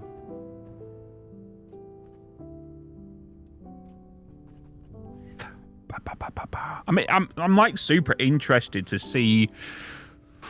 Attention, we are being followed. Shall I dispatch the welcoming drones? Update 7. To see if there is any form of surprise in there that we've not seen yet. Maybe it's just something small. Demon Carter, welcome in as well. Hello. Frab, appreciate the follow. Welcome in.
Afternoon, first time looking at your stream, and wow, this factory is looking large and neat. Maybe I should dust off my one miner somewhere in the desert and expand. Hell yeah, do it. Do it. I think I'm going to color these buildings now, I think, these machines. So these are doing my residue, right? So we're going to put them as purple.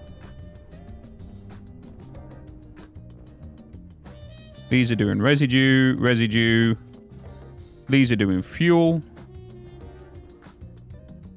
Fuel, fuel, fuel, fuel. You're doing plastic, plastic, plastic. And then you're doing rubber.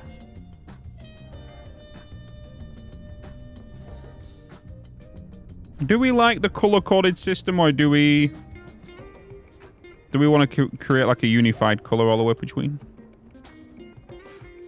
Got you guys on in the background while I get some work done this afternoon. No worries, DJ Bizzle. Thanks to the wonderful Cryptix81 who gifted me a tier 1 sub on Wednesday when I had the stream on in the background again. Thanks, bro. Appreciate it, DJ Bizzle. Appreciate it, man. Was there going to be a new vid? No, there's no new Satisfactory video today. There is no Satisfactory video today. Next week. Next week.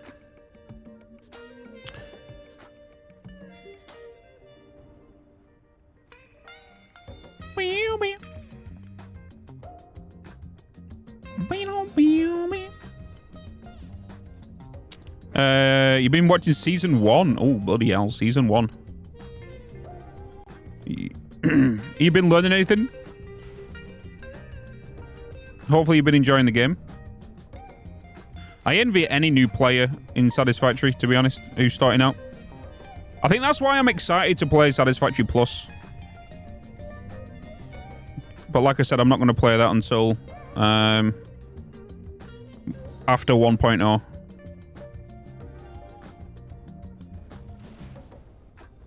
You know? Satisfactory Plus. You played Factorio? You played Bobs and Angels mods?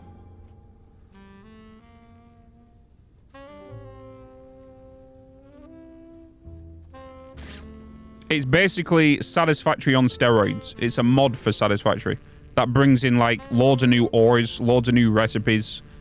You know, that would be a no. Okay, so it's basically a mod that makes the game a lot more complicated. It brings in so much. Like I can show you. Let's go to all mods. Satisfactory Plus. Here you go. So this is Satisfactory Plus. It's a mod for the game. Makes the game feel refreshing and new, replaces nearly all recipes and costs for buildings, completely overhauls the entire game, replaces the vanilla power generation with refined power, new production lines and new custom buildings and mechanics, overwrite the some mods like refined power and fix-it farming and fluid extras and all that kind of stuff, changes the day and night cycle, completely new experience with slugs, new miners, 8 tiers. So tier 0 is basically the basics, tier 1 is basic ore processing, tier 2 is power and alloy, tier 3 is liquid and metals, tier 4 advanced structures and flying, tier 5 is oil processing, tier 6 advanced ore processing, tier 7 aluminium, and tier 8 is titanium processing. And there's a lot of stuff done that's been made in this. So I'm looking forward to, I'm keeping an eye on this advance and see the changes that's going to happen to it, because this is going to be like, you know, and it's an overhaul mod. It overhauls Satisfactory to a whole new experience.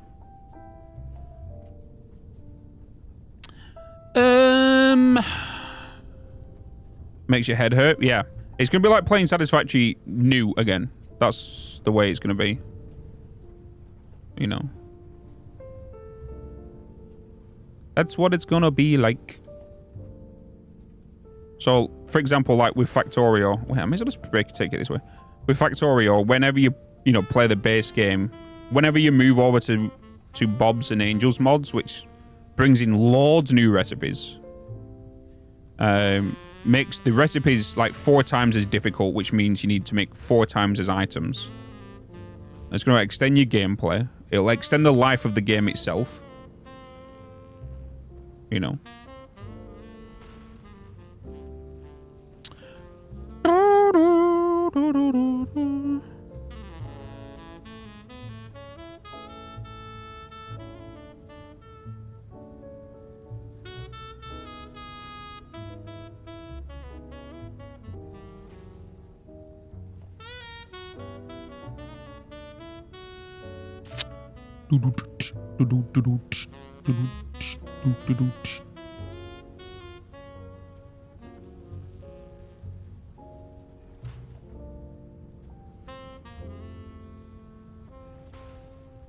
Welcome back, Phil. You have some Christmas songs on again? I do? I suppose it's going to Christmas season. I'm out of plates. Do I have any plates here? 10. Because that's the chest itself. Let's go get some plates.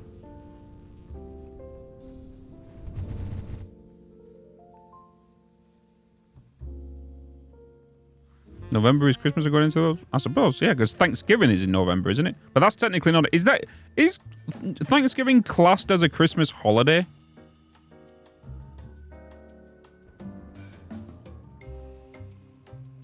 Nord, hello. It's not? Okay. I don't know. Where's my plates?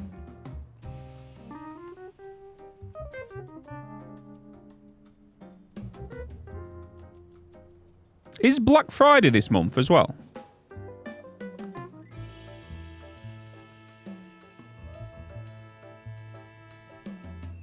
Yeah. Guys, remember, if you want any Satisfactory merch, use my link. Use my link! Exclamation mark heroic. You can get yourself a free plushie if you spend over $30. Get yourself a free sluggo. Use my link.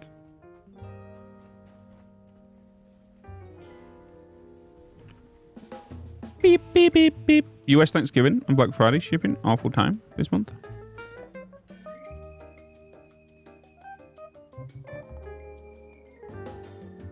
Do do do do do do do do do do do do.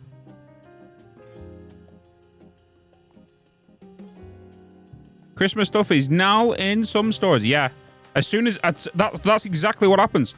Especially, I don't know if it happens in anywhere else, but like here in the UK, as soon as Halloween is done, literally the 1st of November, Christmas stuff are out. As soon as Christmas stuff are out, maybe like early June, early January, Easter stuff are out, like Easter eggs. You won't see any, like, Cadbury's cream eggs. You won't see any of them all through the year. But no, as soon as it comes to January, Cadbury's cream eggs are all over your TVs, commercials, you know. In your opinion, how important is Caterium in the mid to end game? Important. Important. The reason I asked, I'm trying to set up my Caterium and copper sheets, set up to AI limiters, and one day to set up a standalone factory, or make a standalone factory. Because Caterium is super good for late game stuff when it comes to circuit boards. If you want to do some alternate recipes. Cream eggs, I've seen Christmas. Yeah, I can see the same about Hungary. Yeah, I think it's doing stuff like that everywhere, isn't it? Some Christmas stuff was up here before Halloween. The supermarket I work with put up Christmas cookies and decorations starting 3 weeks ago. Jesus. Powerball 20, appreciate the follow. I have to go with my partner's family to a US football game on Thanksgiving. I may die. You don't hear me from me in 24th. That's right. No. We need the cheese. We need the cheese. But to be honest, like, Caterium never used to be like a big factor in the game.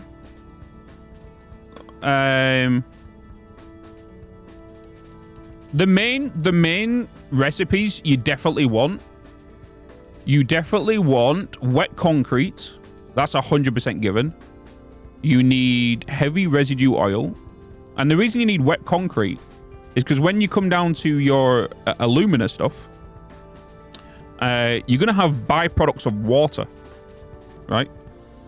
Coming out your refineries. And then you're going to need to send that somewhere.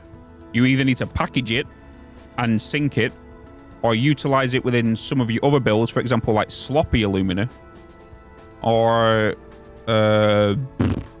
put it to wet concrete. You know? I was in Walmart in July and they had fake Christmas. What? Powerball? What the hell? That's Walmart. The hell do you have Christmas stuff? They just need to fill the shelves or fill the store?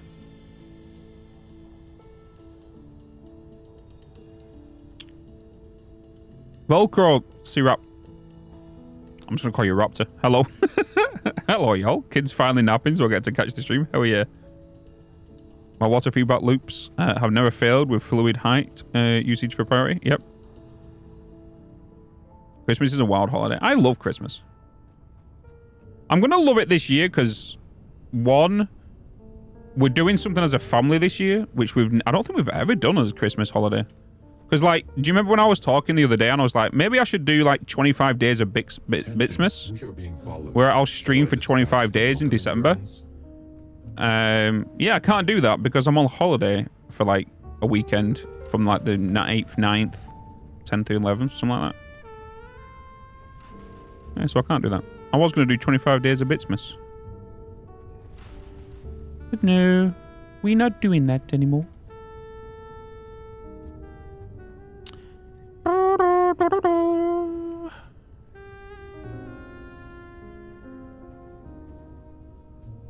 Dun dun dun dun dun dun dun dun dun dun dun dun dun. Mr. Sandman, bring me a dream. Bum bum bum bum.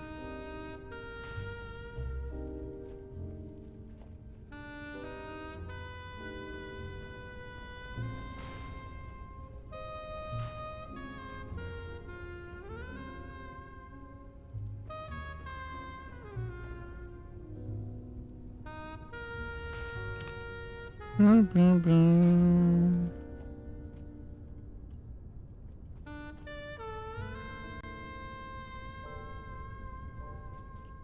$21 day of Bitzmas, maybe. I will be streaming Christmas Day. I always stream Christmas Day, because there's people in the world that don't have family around at Christmas. So I'll be here. We just do like we do every year. I'll be around for about 4 hours, and people can just chill. And we can all, you know. How many hours do I have in this save? 136. Artemis, good morning. Morning. Good morning. I'm going to order some Christmas jumpers, I think. Christmas Day is usually quite here. Yeah, there's a lot of people that don't usually do stuff on Christmas. You know. Under the last corner is a hole. Last corner? Phil? What?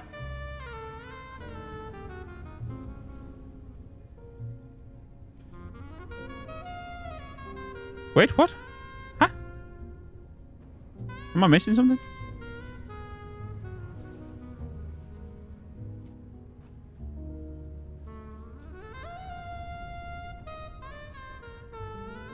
Under?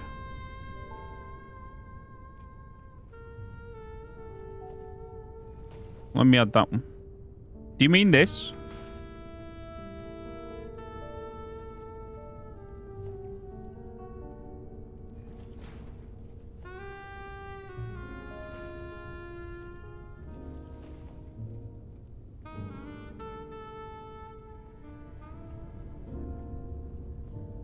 I think I deleted a floor. Ah, oh, yeah. I didn't put that one back, did I? Yeah, okay. Thank you. Thanks. Thanks. Do you press the caps lock a lot while playing games as well? No. Why did I say it like that? No. Wingardium Leviosa. Oh, that shadow's making that look a little weird. Bum bum bum bum bum bum bum bum bum.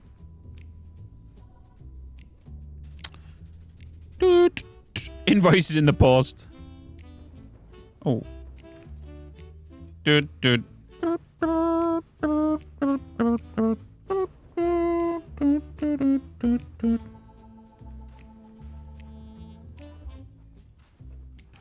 Oh, did you guys see that tweet that look at this. Look at this tweet. Like kids found on Reddit.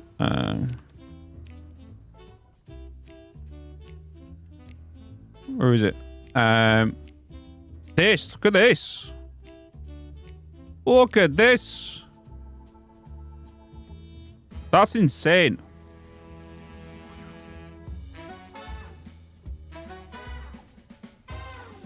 Someone posted this on Reddit. That's nuts.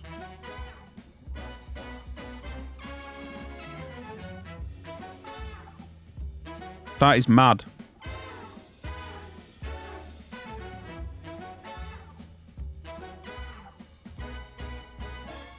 Obviously, it's modded, right?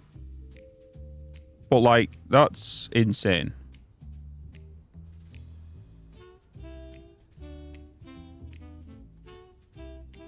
Like, just, like, over here. If you know, you know. Like, all these are signs, right? To replicate windows.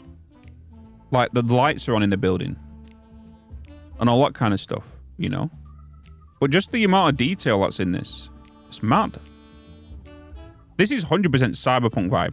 I can... As soon as I saw this bridge right here, if you played Cyberpunk, it reminds you of, like, very early games. Things like your first or second mission, where you drive along it, and what's it called? The guy you sat with in the car, he's talking to that police officer, and there's, like, a big mech staring at you. That's what that bridge reminds me of. But this is absolutely insane.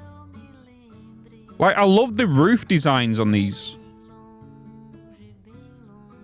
You know, like this curvature here and this little bit of lip that's extended onto this, but then the depth that's gone into this is pretty nuts. I'd love to know how long this spent. Using the floodlights as kind of like the dock lights here. So obviously they use mods, right? Because there's trees here. They've added trees in. So, you know, and obviously the signs we can kind of tell it from. Big ass signs here. These are insane. It's like everything here can near enough be done vanilla except these big signs. These signs can be done with signs. But yeah, it's nuts. It's nuts.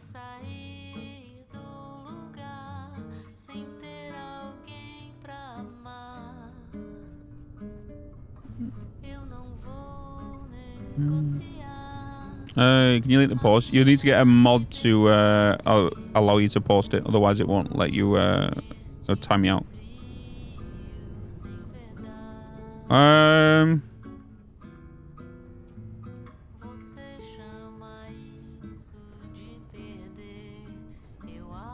Okay.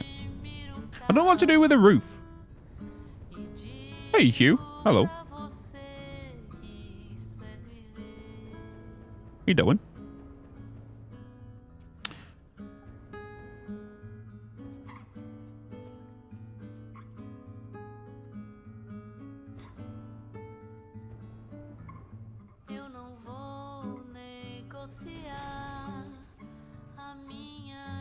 Mr. W, hello. Hi.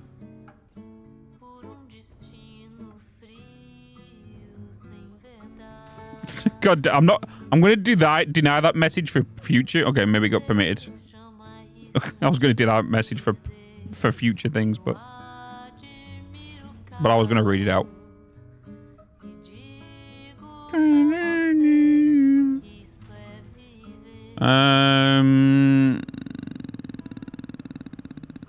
Where is... I need more plastic, don't I? But do you feel more gay today, Hugh? Do you feel normal? Back to normal.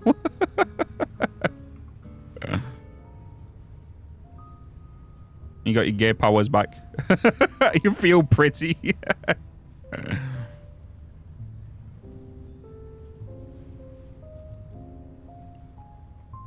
I feel pretty, oh so pretty. Thanks, Cuda.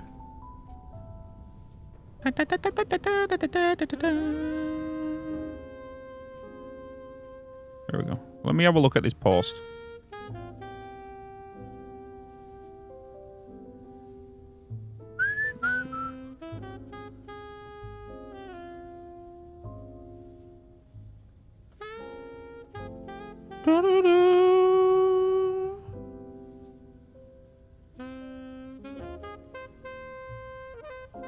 Even done like some benches and everything down here. I love how he's put... Yeah.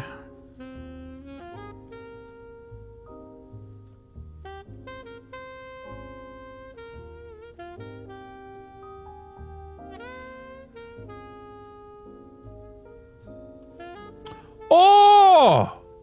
It's that one! That got shared on the community highlights the other day. Do you remember this thing? Snut and Jace shared it the other day. So this was at site. Why would you show that and not this? It's the same guy. So he must have put this up there the other day. This flying thing. Not finished, maybe, yeah. It's the same guy who did that. That's why some people in the chat were saying it's cyberpunk. Oh, wait, GTA 6 leaked, guys. GTA 6 leaked.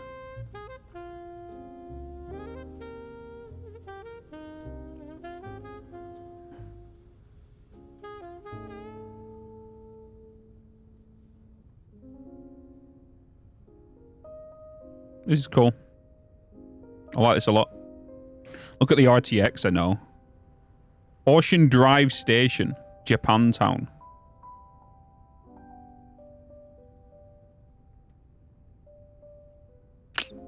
Damn. The creativity of people gets me sometimes, you know.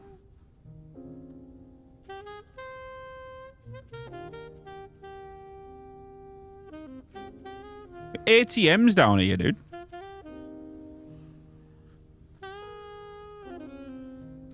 The power of mods.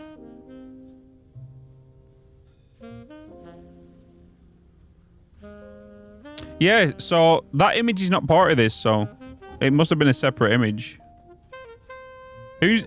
Yeah, because this was, yeah, Bob de Bop.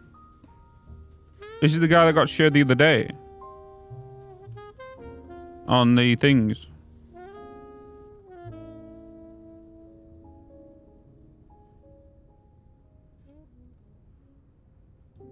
So this needs to be shared.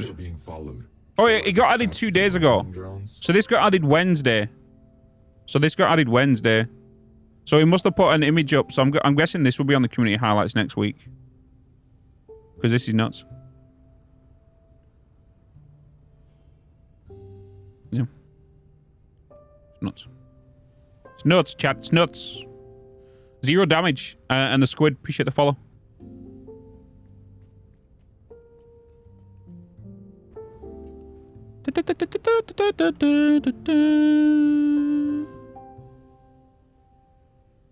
You can see a lot of details and custom shapes, even the stairs. Yep. You could do them. Everything that you could see there, you could new enough do in vanilla. The only thing you couldn't do right there was some of the angles that was done with some of them signs. Not the signs, the what's it called? Oh. Yeah, but it's nuts. Absolutely mad.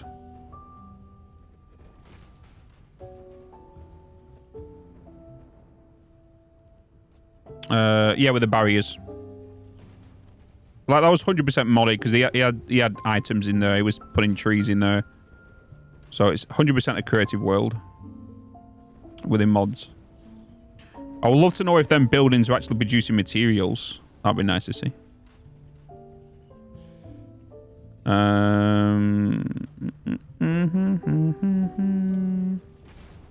The build limit is 2,162. Yeah, so that's not... Satisfactory have not implemented that. That's an Unreal Engine limitation. So that's just Unreal Engine just saying, hey, you know, this is your cap limit for the engine. You can uncap it.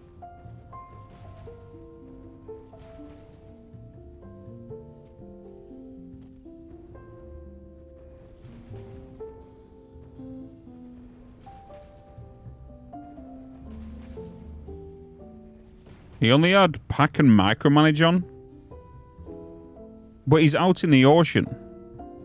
Unless he's on the Golden Coast using the island trees as... Please hold.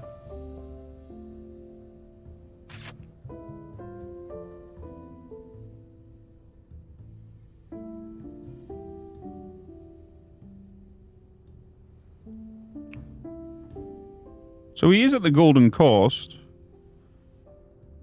Either the island's underneath here and he's built straight across the island like you would, because to allow these trees to come through. But these trees look too... Yeah, these... No. These trees are too perfectly placed.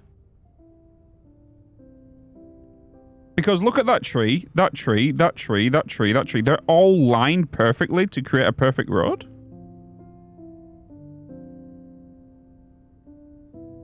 That's what I'm saying. There has to be a foliage mod here. He had decoration mod. Okay, I was gonna say. I dispatched the welcoming drones. Novu Rocks. Appreciate the follow. Welcome in. But yeah, like a lot of this stuff, like this stuff here, can be easily done in vanilla. Everything else can be done new enough in vanilla, except the signs.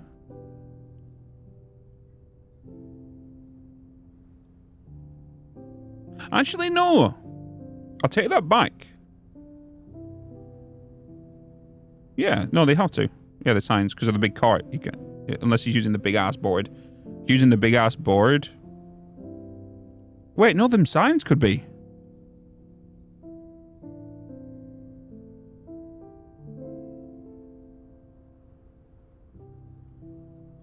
If you clip signs through each other, you create the blur background. Because I know you can do signs that big by attaching them, right? What's catching me off guard there, and why I'm thinking it's modded, is that purple background. You know? That purple background is what's throwing me off that it's modded. Because creating that blurred right there, especially if... Think about if where the signs are here, to try and imitate that, because that blurred background can only be in the center of a sign. It can't be on the edge. And that's the center spot. That's what I'm trying to think, you know? I've never seen that done. I don't think I've seen Stinarchi do it either. Like, I know everything else can do. The only thing that's pulling me off there is just that purple background. Unless there's some form of clipping going on there, which is causing that to happen. But then smaller signs down here with black outlines. That's what I'm trying to think. I would like to look into that there. You know. But he's using micromanage mod as well. So for those that don't know what micromanage mod does, is you can highlight a selective object and use your keys on your keyboard to move it pixel by pixel, and you basically get X, Y, and Z access to start flipping it around, doing all that kind of stuff with it. You know. Micromanage can stretch. It can. Yeah, okay, that's micromanage done that right there. That's what it is. Yeah, that's what that is. Micromanage can expand the item. It can make it large and small. I totally forgot about that.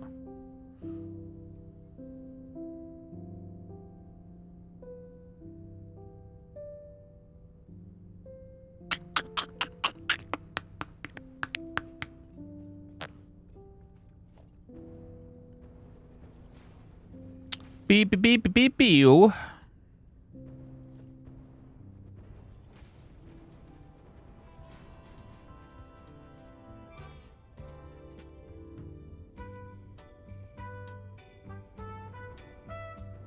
Hey, Maeve. Hello. Hi.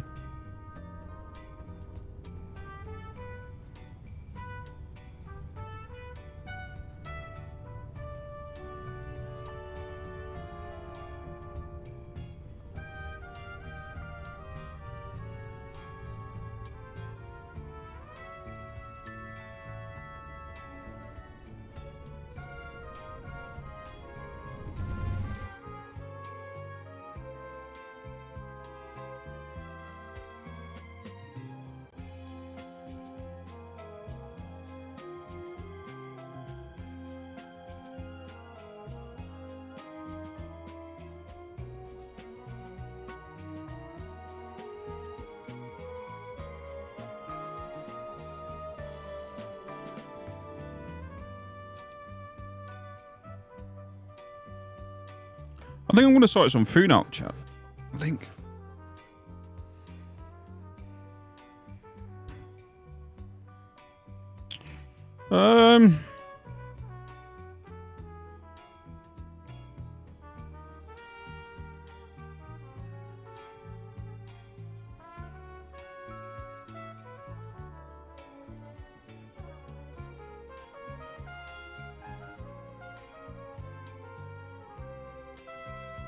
I think I'm gonna order something today. Not bad show. Yeah.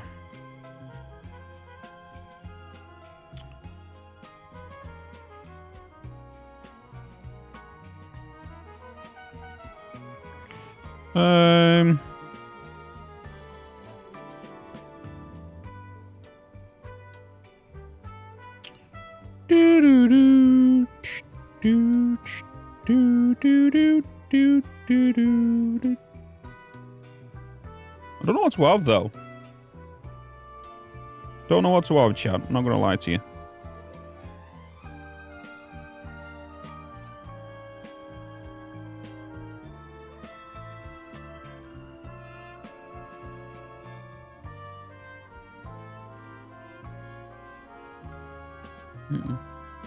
I can't get KFC delivered here.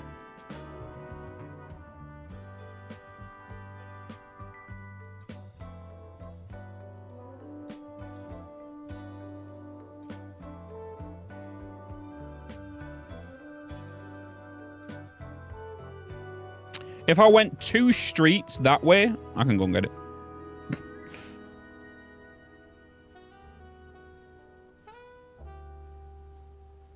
Honest burger? No. No. I don't have any big chains around me. Only thing I've got technically as a chain is McDonald's.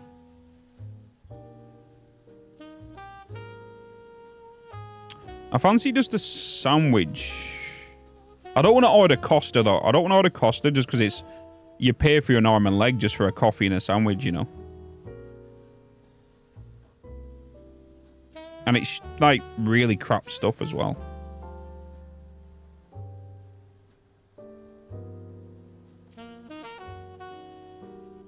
It cost a lot. Bloody hell.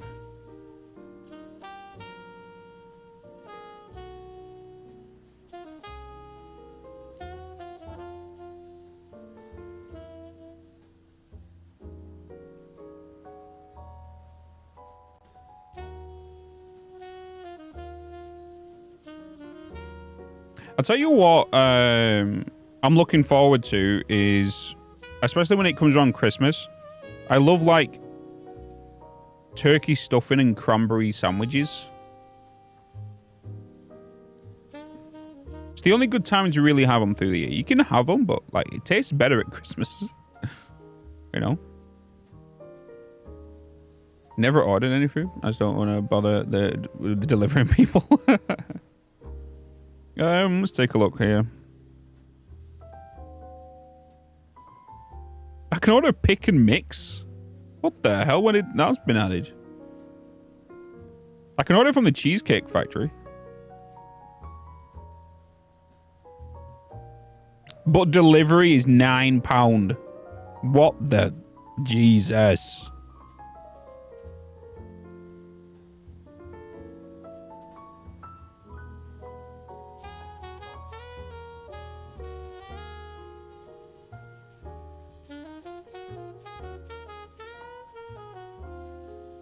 £9 for delivery. Yeah, it's got to be coming from Bolton. Has to be. I don't want anything fried chicken. I don't want any of that stuff. I don't want... I love chicken, but...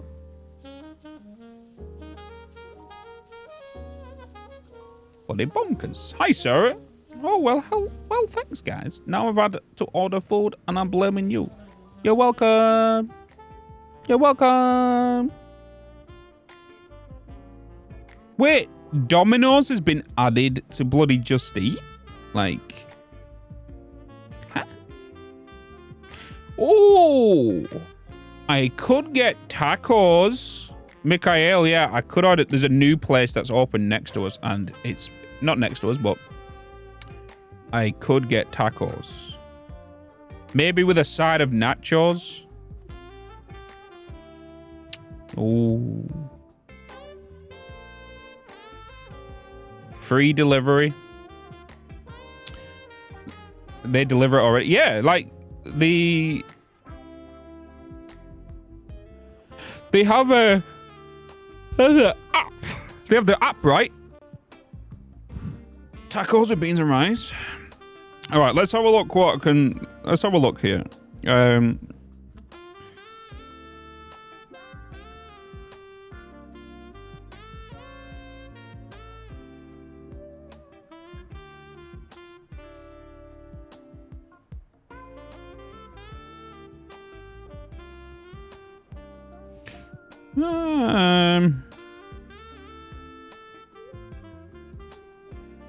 Wait, where's the tacos? Oh, tacos. Ooh. Do I have chili beef tacos or do I have spicy chicken, chat? Chili beef or spicy chicken? Beef, chicken, mix.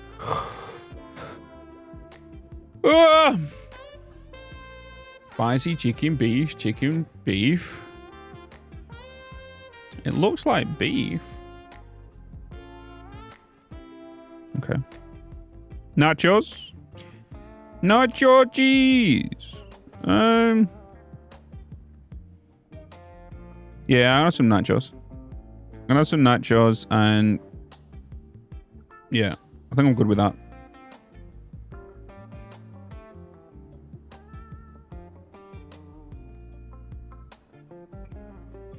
Yeah, okay. I'm good with that.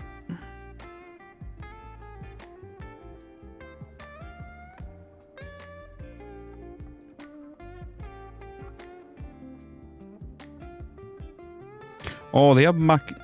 I don't want mac and cheese. I'm having cheese with nachos.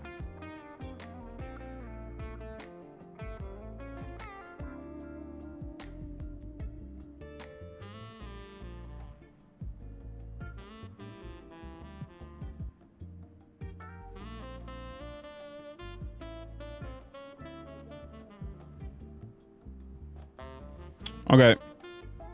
I'm gonna get a side of Texas slaw. It just says Texas slaw. So. Alright, drink? Can I have a drink? I don't understand why they don't have drinks as an option. They don't do drinks. You can't order a drink. Why would you not put drinks on the menu for delivery? Yeah. You're a Texas slaw, yeah. Damn right I am. I'm a snack. Actually, I'm a bloody buffet.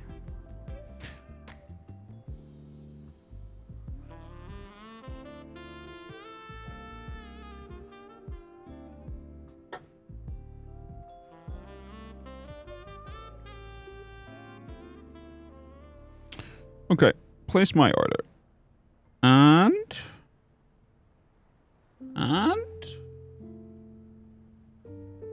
ordered. Let's see if they accept.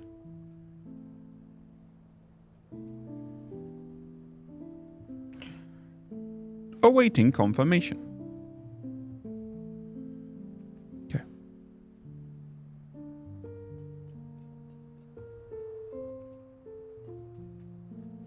Okie dokie. Did I get what I wanted? Plates, wasn't it?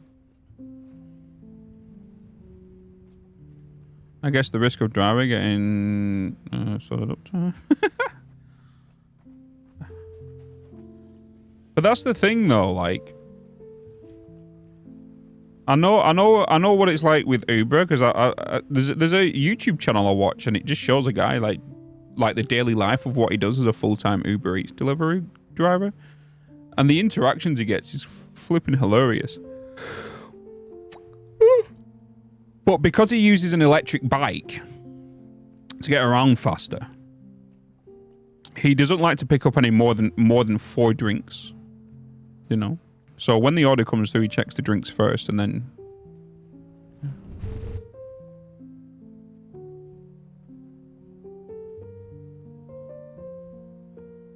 It's still awaiting confirmation. They're not accepted yet, so...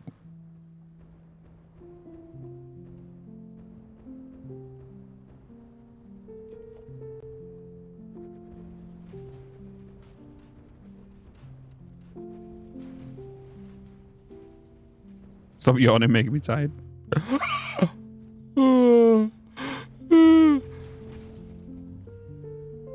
Hey, order confirmed.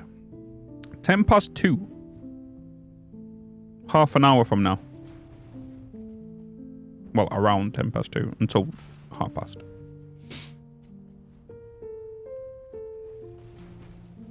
It's like when you was in school, right? Do you remember being in school and one person coughed? And then everyone else started coughing. Just that psychological behavior kicking in.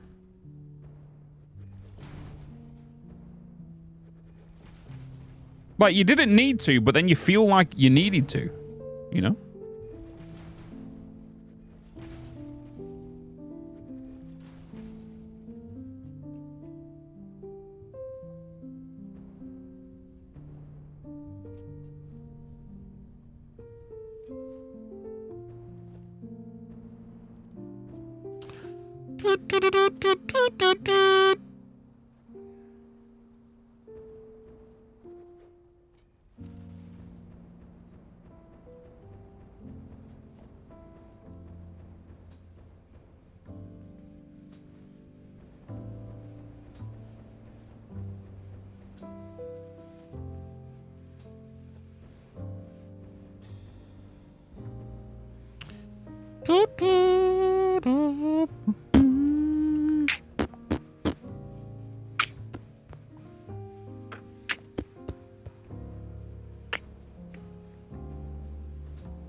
Attention, we are being followed. Shall I dispatch the welcoming drones?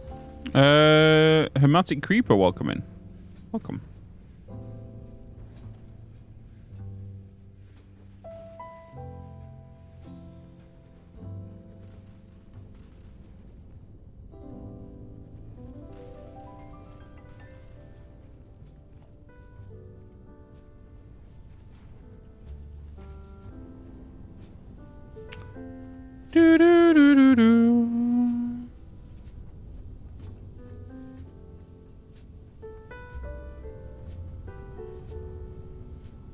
Rebuilding and optimizing factories takes so long, especially when you're an aesthetics fanatic like me. It does take up a lot of time.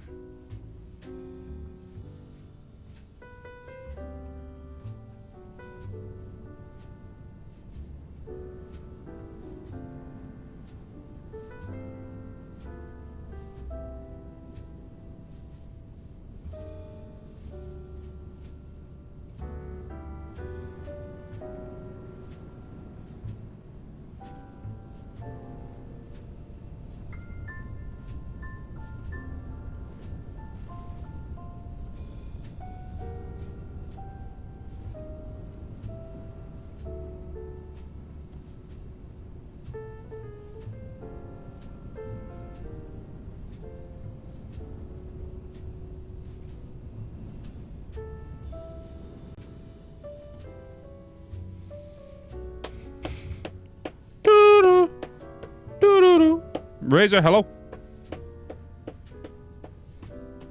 Do you play Factorio with reduced session or just take on the mobs as they are? I usually just take them on as they are.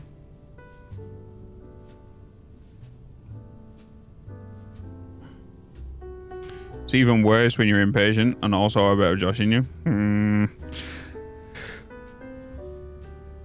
I was having a look at some other creators this past week, this past couple of days, and you could just, it's like night and day. You go into someone's stream, they're trying to make everything look nice. You go into someone else, you can just see a belt going through the storage container, being wrapped around it, and then going straight in. Everything just clipping through. Then they turn around and there's just belts everywhere. And then you have the box builders. You know, it can just be played so many different ways, this game. You know, so many different ways.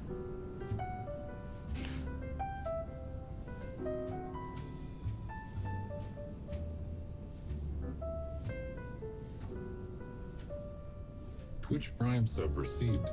Generous and clever. Prime.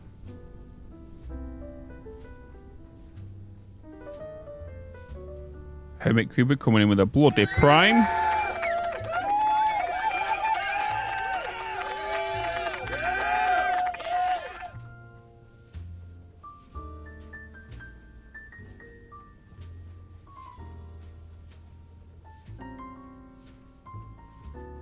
Thank you so much.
Attention, we are being followed. Shall I dispatch Chaotic the Skyline. mobile Welcome in, man. Welcome in.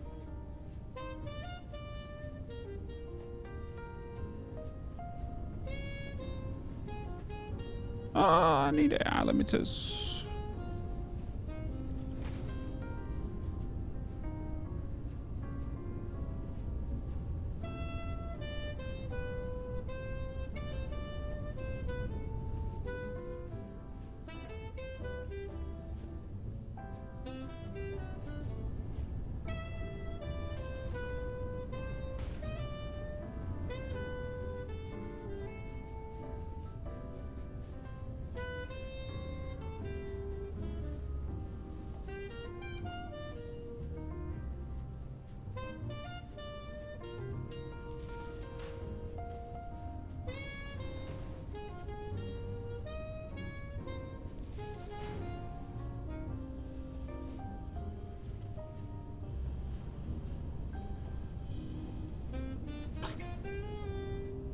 The hell? You alright, Nola?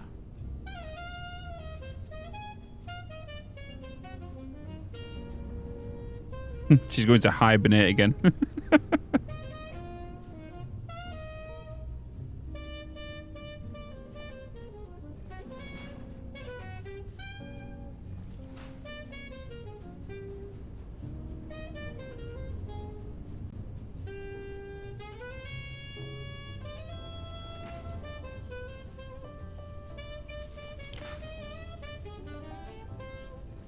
Whew.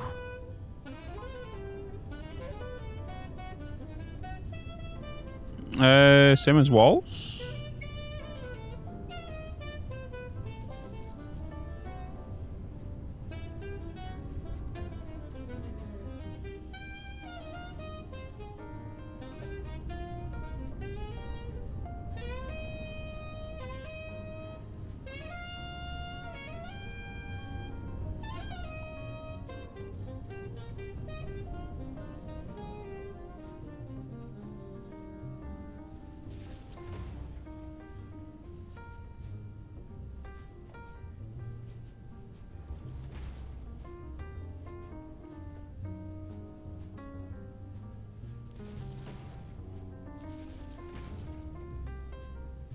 Doo-doo-doo.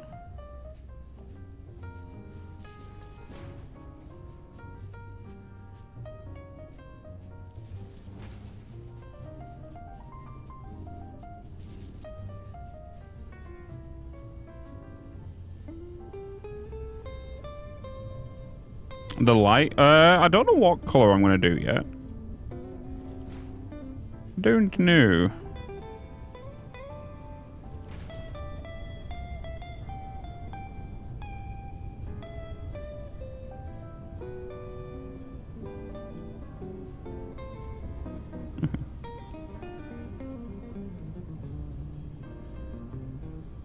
I connect it, right?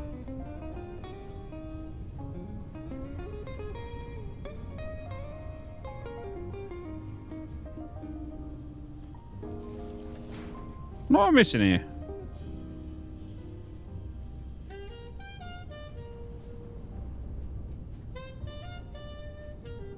What did I do?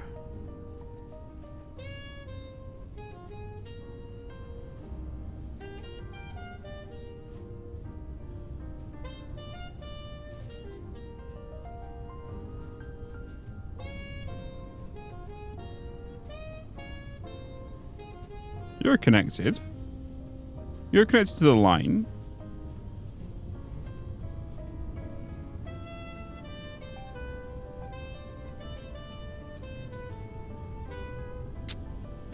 There we go. Okay, cool. I'm gonna put night mode. Maybe on these.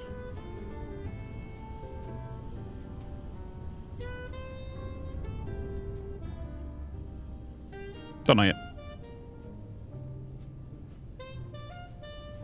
So one fancy factory? Thanks.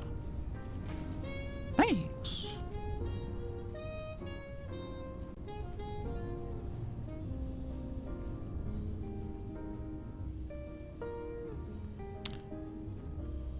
Well, the question is do... You know what? Let's go with what we've been going with the white, right?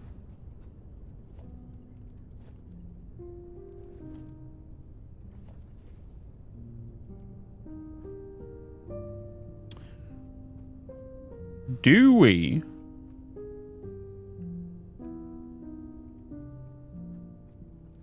Twitch Prime sub received. Generous and clever. Bravo. Generous and clever. Prime. Zilver Wolf for their Prime. Thank you so much.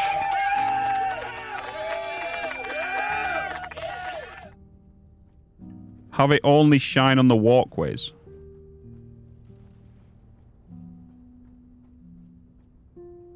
Kind of thing.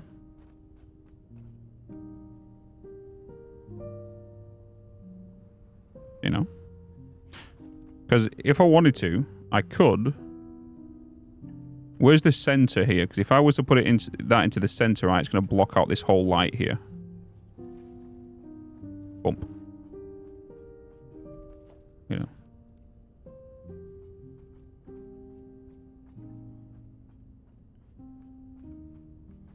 If I was to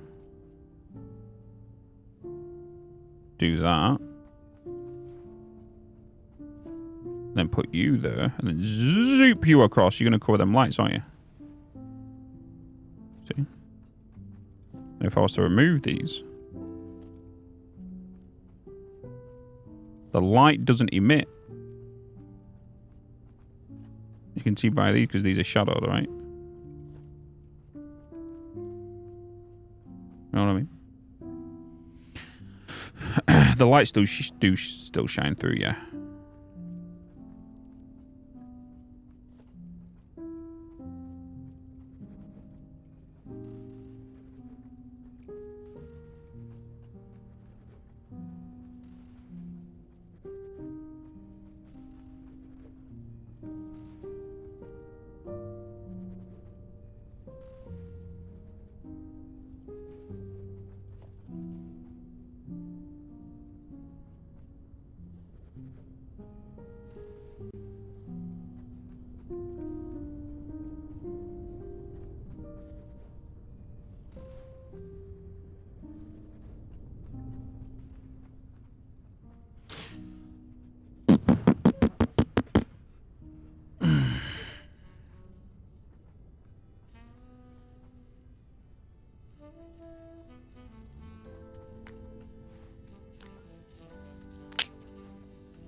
Oh, I don't have my time mod on, do I?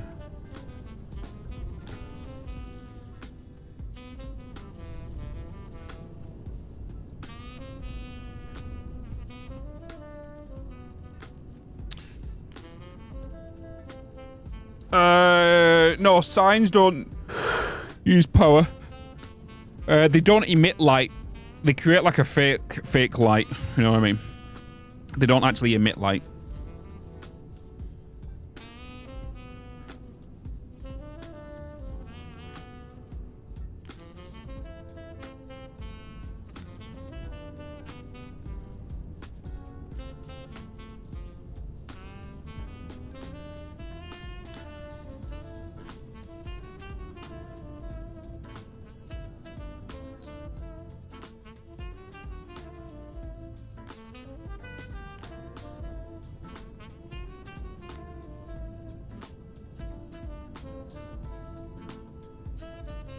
I got a pet llama this week. The worst thing is, it spits.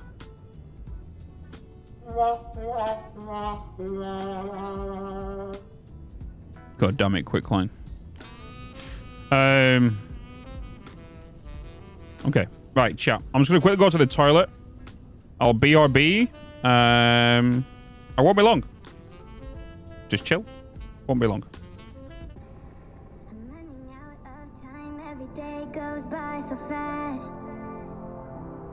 And every moment counts, baby, I don't wanna miss a thing. We can sleep under the stars, we can sleep under the stars, or hang out in hotel bars, driving somewhere in your car. We can sleep under the stars, we can sleep under the stars, under the stars.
make the most of this night. Come on, baby, take my hand. And we don't need to do the things we don't wanna do.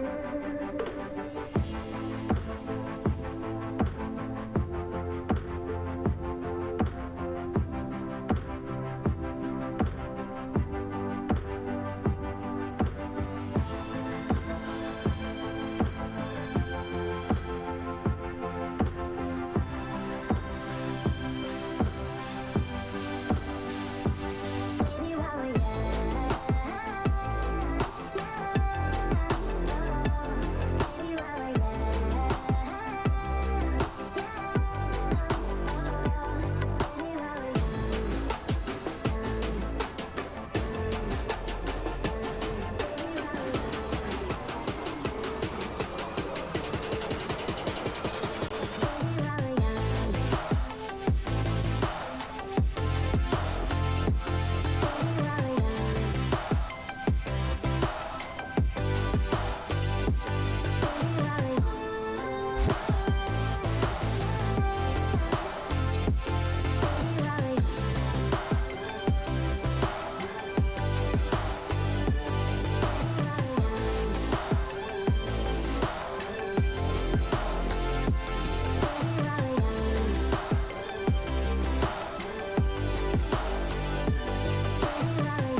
I was not pooping. I went for a pee. I then decided to play with Nola for about a couple of minutes. I was not pooping, chat.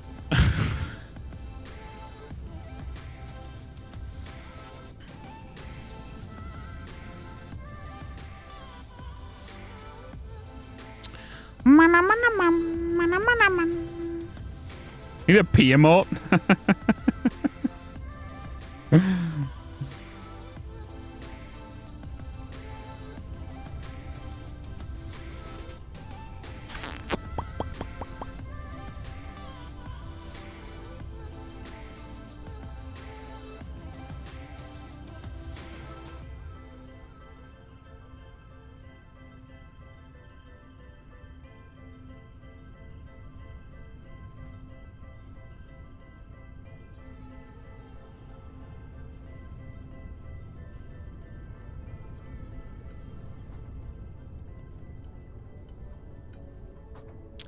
Beep, beep, beep, beep, beep, beep, boop, boop.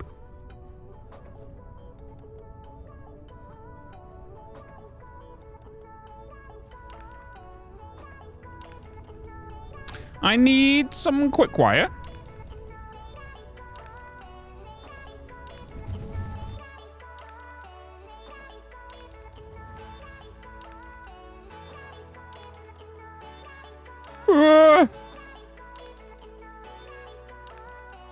I'm not gonna make it in. Am I? Oh, I bounced. I fucking bounced. I bounced. Like a bloody bouncy ball.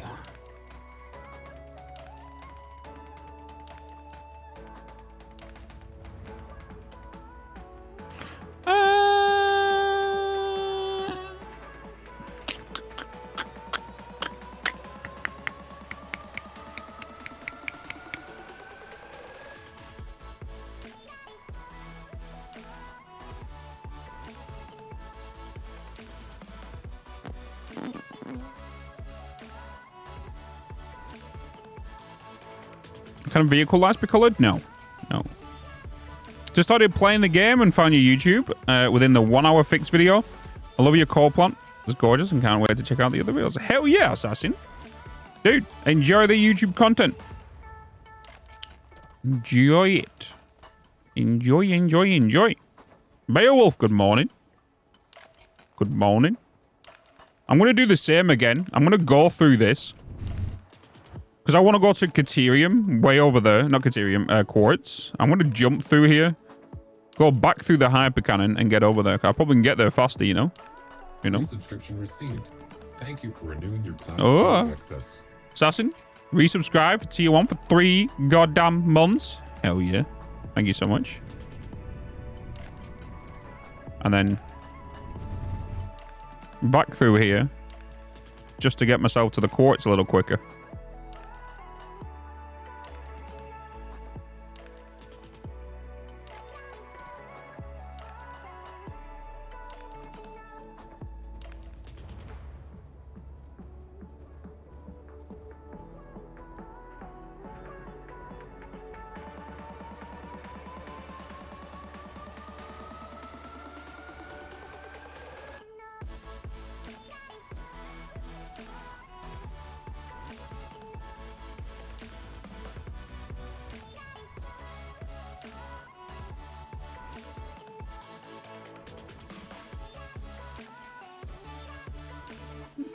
Can't wait for the passive mode to come out. Girlfriend would love it. I've noticed that a lot of people's quite a few people I know that girlfriends don't like to obviously attack all the hobs and mobs and stuff. She wants to play this together. Run. Run, assassin. Run. Run. I don't want to like foreshadow whatever is going to happen, but run. Do not let it happen. Do not let it happen. Arguments will be made when it comes to efficiency.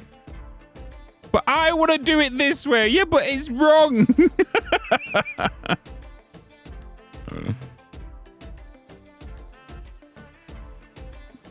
You got to realize gaming time is your escape time.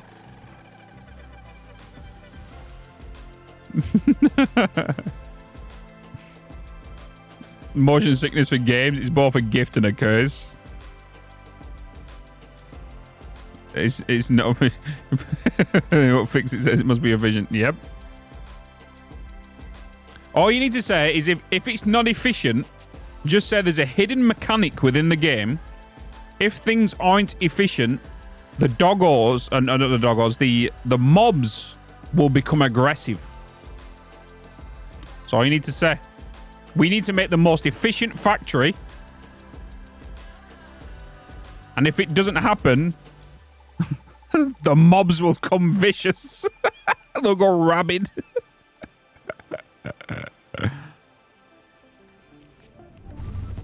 You'll have the most efficient factory in Satisfactory.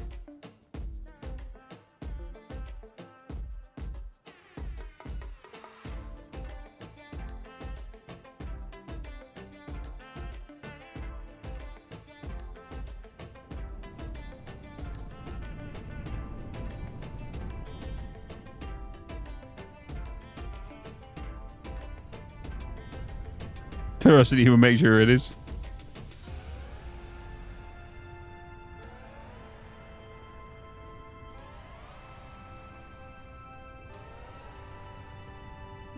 Yeah, the purple, yeah. I don't usually play around with like colors. I usually stick to like my oranges and my blues. Stick with my brand colors, kind of. But I'm trying this color out, and it seems to be working pretty well.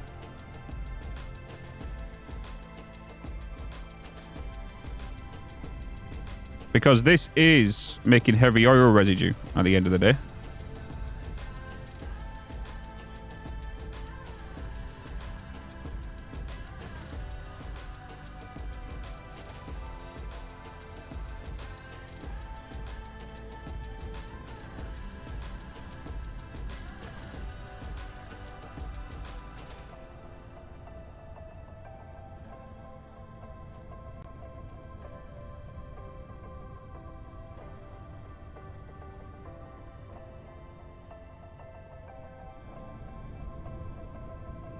But welcome to Ivan Ooze's factory. You've all seen Power Rangers, right? Ivan Ooze.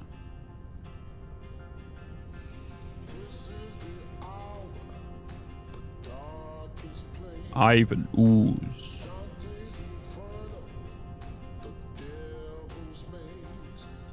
Horsey Mart, hello. Hi there.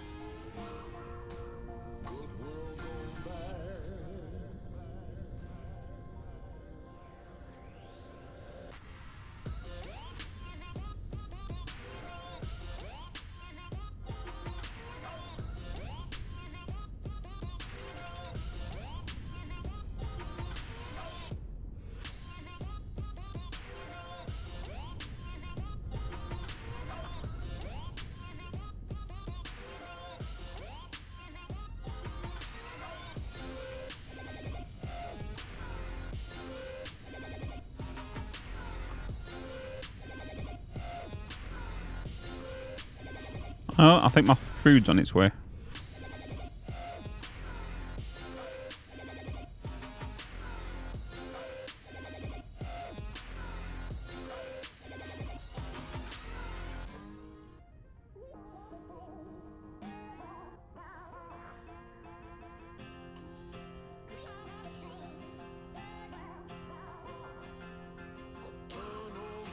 How's the build going? Build's going pretty good. You grew up with Power Rangers? Yep, same.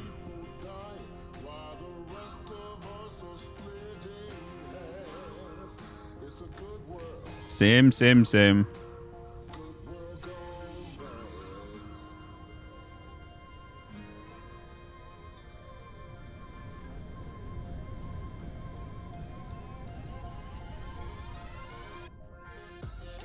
Oh, please hold. Hello?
Alright, chat, I'm back.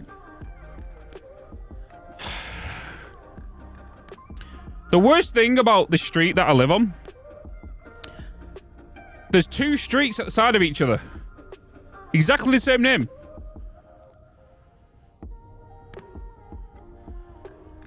You know?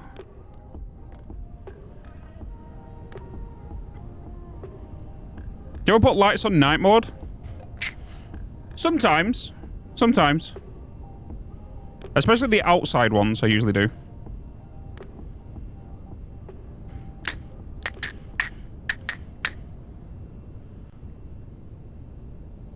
So, the street that I live on has two streets. It's basically a fork. So, you come over the bridge, and then you do a right, and then you do a left, and it's the same street, but it's not like one big long street, like, connected. It's weird. Cheap silica. Cheap silica, Archer.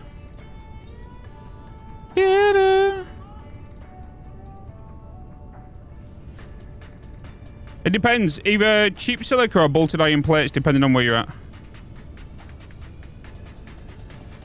at. Should we watch some B1M, chat? Oh, hello. It's me.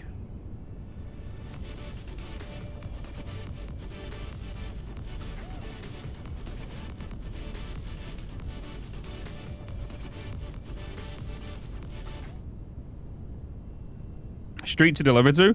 They normally figure it out once they get there. They'll go down that street and then realize the number's not there. Then they'll come back up and come down this street. And the worst thing is the street that I live on. As soon as you come over the bridge, it's a very hard left. It's near enough like a what? Say like a 110-degree turn, and it's blocked out your peripheral vision when you go over. So when you go over the bridge, it looks like you just go straight down. Where mine have got to go like, yeah. Nuclear power. Right, we're gonna watch this whilst I eat my food. In the US for over 30 years, a new nuclear reactor nearing completion, 2 of them, in fact. Yes, the country that has more of these than anywhere else has now finally started building them again, and it couldn't come at a better time. With fossil fuels falling out of favour, nuclear faces a possible comeback.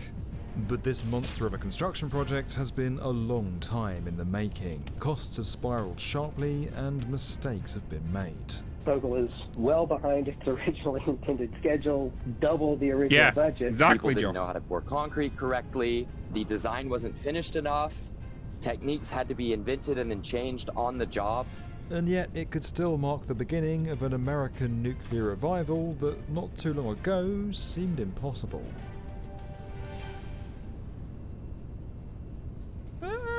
When you think clean energy, you'll probably imagine wind turbines, solar panels, or maybe a hydroelectric dam. But what about this? That's right, nuclear power. It's not everyone's idea of clean. The errors of the past and concerns about waste have made many of us skeptical about these places and the people operating them. Now, if you'll excuse me, my fondue is just about... Attention. There goes Albany. But this is no joke. When the wind isn't blowing and the sun isn't shining, we need a reliable source of emission-free energy to fall back on, one that isn't years away from reality. Coal is now extremely expensive. Natural gas is now extremely expensive. Wind and solar do not replace the functions of coal and natural gas, which is on-demand power. Mark's a nuclear engineer and managing director of Radiant Energy Fund, which advises governments and companies on nuclear energy. Even gas being on demand has been brought into question with the Texas blackouts of 2021, when we just didn't have the ability to deliver enough natural gas in very cold conditions to keep the whole grid going. Now, we've been building nuclear reactors since the 50s, and it all started in the US. It was here that electricity was generated with a nuclear reactor for the first time, in a period when atomic power was still mostly known for weapons. The peaceful atom is here now, to serve what President Eisenhower has termed the needs rather than the fears of mankind. Today, the US has by far the largest nuclear capacity of any country in the world, and yet it hasn't built any new nuclear plants for over 30 years. There are almost 100 reactors in operation across the country, but they were all made decades ago. A second reactor at Watts Bar in Tennessee was completed in 2015, but construction started on that back in the 1970s, so it's not seen as completely new. Now, there are reasons for America's nuclear decline, and they apply pretty much everywhere. In short, new reactors have become extremely expensive, and they take a long time to complete, which isn't helpful when experts say we could do with more of them. These days, there are also a lot more regulatory hurdles and safety procedures to follow. That's largely down to what happened at 3 Mile Island in 1979, where one reactor in Pennsylvania had a partial meltdown and became one of the worst nuclear accidents in history. After that, nuclear's popularity began to decline, and plans to build dozens of new reactors across the country were cancelled en masse. In a developing country, you're desperate. You take whatever power plants that you can get, whatever power plants the rich world will finance for you. But in the rich world, we got a little bit complacent, and it meant that if enough people didn't like nuclear, why go through all that effort as a national leader or as a political party? Why put up with the opposition to nuclear when you could just not build anything or build something more popular like wind or solar? The nuclear power plants of today are also built with more modern digital systems than their predecessors. They come with a lot of benefits and one pretty significant risk: cybersecurity. That's something NordVPN, our partner for today's video, knows a thing or two about. Now, you may not be running a nuclear power plant, but that doesn't mean you shouldn't give yourself some peace of mind that your personal data and internet activity is secure, especially if you're on public Wi-Fi. There are a lot of cybersecurity threats out there, such as hackers who steal data using public Wi-Fi. NordVPN works at super fast speeds to keep you private and secure online, hiding your IP address and routing your internet traffic through an encrypted connection to a VPN server. You can connect up to 6 devices to access TV shows, movies and games that aren't available in your country from anywhere in the world.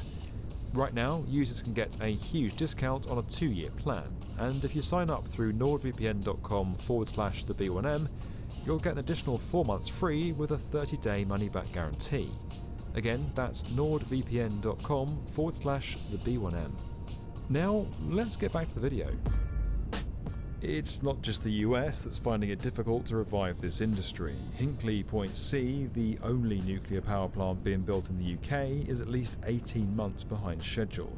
Even in France, which has a greater share of nuclear power than any other country, a new reactor at Flamanville is expected to cost €300 million more than first forecast. It's fair to say the US nuclear sector has never fully recovered. The last power plant to begin construction here was back in 1978. Having any new reactors, let alone whole new plants, was starting to feel like a thing of the past. But that's all about to change. America is back in the nuclear energy industry, folks. We are back. America's finally getting its first new reactors in decades, built on the site of the existing Plant Vogtle in Georgia, which has been home to 2 since 1989. Located east of Waynesboro, close to the border with South Carolina, Units 3 and 4 at Vogtle are the only nuclear reactors currently under construction in the whole United States. Once finished, they'll provide enough clean energy through nuclear fission to power 500,000 homes and businesses for 60 to 80 years. When combined with Units 1 and 2, Vogtle will generate more electricity than any other nuclear facility in the US.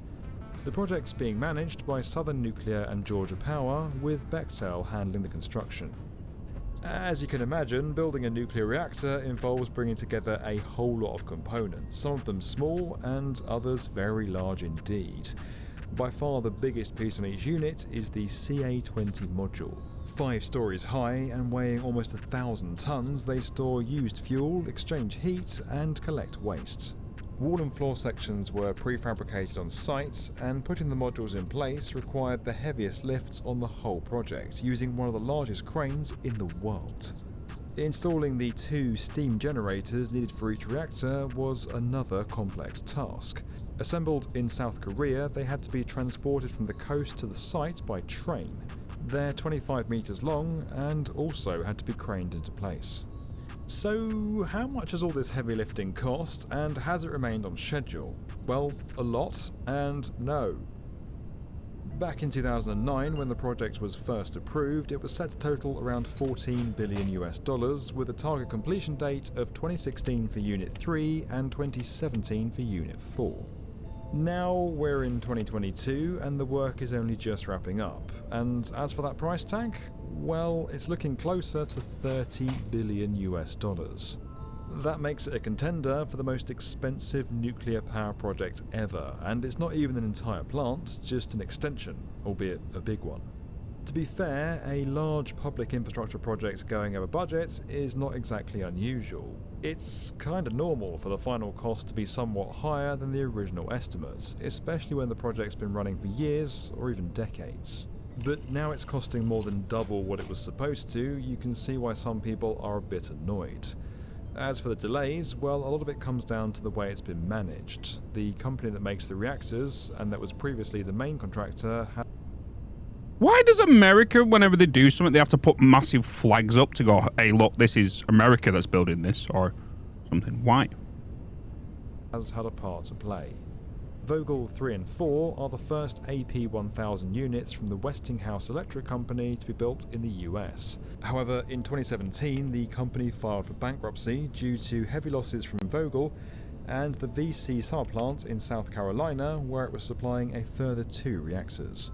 Although work on Vogtle 3 and 4 was able to continue during this period, a new contractor, Bechtel, had to be appointed for the rest of the build. We forgot how to build. Now, the theory was... For the rest of the build. We forgot how to build. Now, we forgot how to build. We forgot how to build. We forgot how to build. Now, the theory was that because several AP1000s, the reactor design that was being used, were in construction in other countries, we could learn from those countries and learn how to construct it ourselves.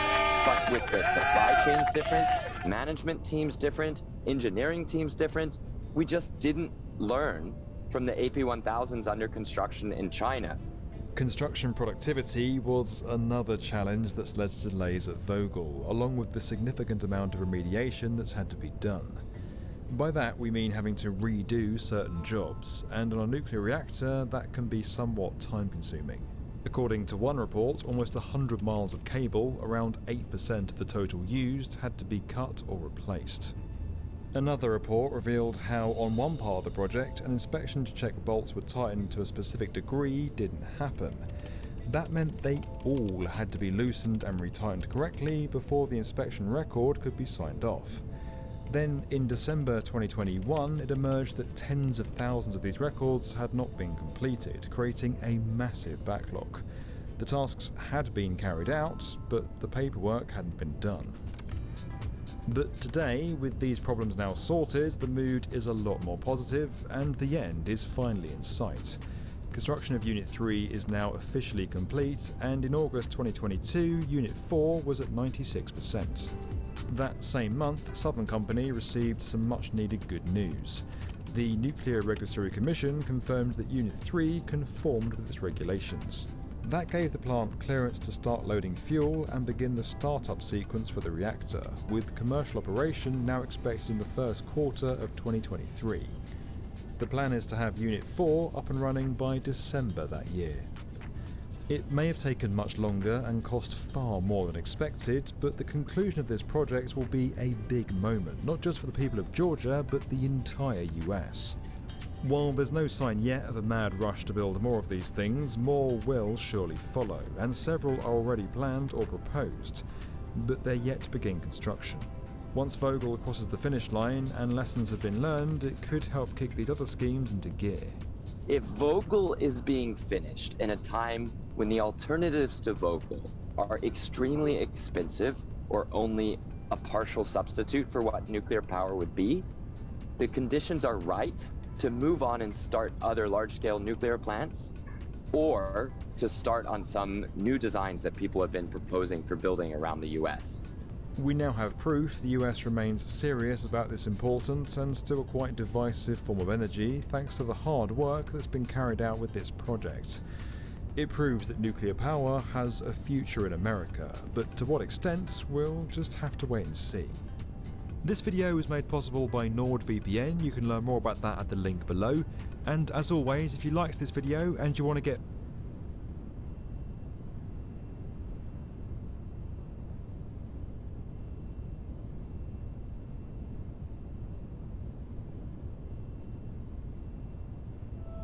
This is Kuala Lumpur, known for its beautiful temples, vibrant markets, and 400-million-year-old caves.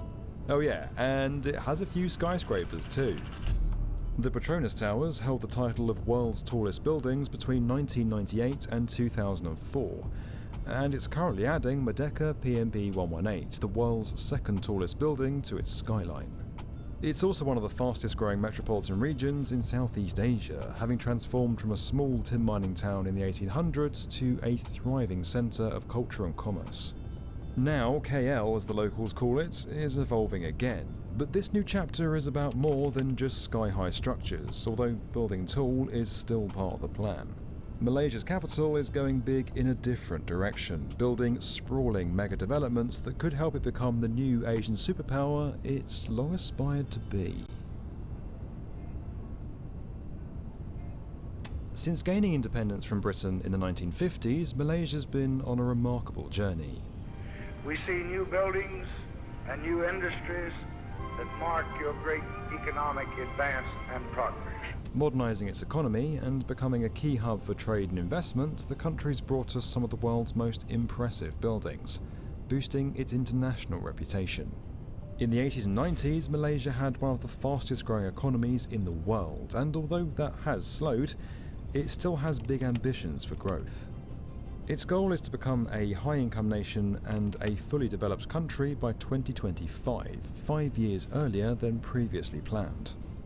One way the government plans to do this is by turning Kuala Lumpur into one of this planet's most livable cities, while giving the country its first international finance centre, one that it hopes could rival London, Hong Kong and Singapore. The city now has some seriously big developments underway that'll help it meet these objectives, with much of the work happening across one enormous site. Meet the new Tun Razak Exchange, or TRX for short. This 70-acre development is set to become Kuala Lumpur's new central business district all on its own. Think of it as a city within a city. There's a lot going on. Some 30 buildings are being constructed here with a combined gross floor area of over 2.2 million square metres. That'll give TRX an estimated gross value of 40 billion Malaysian ringgit, or $9 billion US. On the finance side, things have started strong. Some of the biggest names in banking, like HSBC and Prudential, have already set up new headquarters here. But there's more to it than business people in expensive suits. It'll be packed with high-end residences and retail, leisure facilities, cultural centres, and almost a quarter of the new land is going to be green space.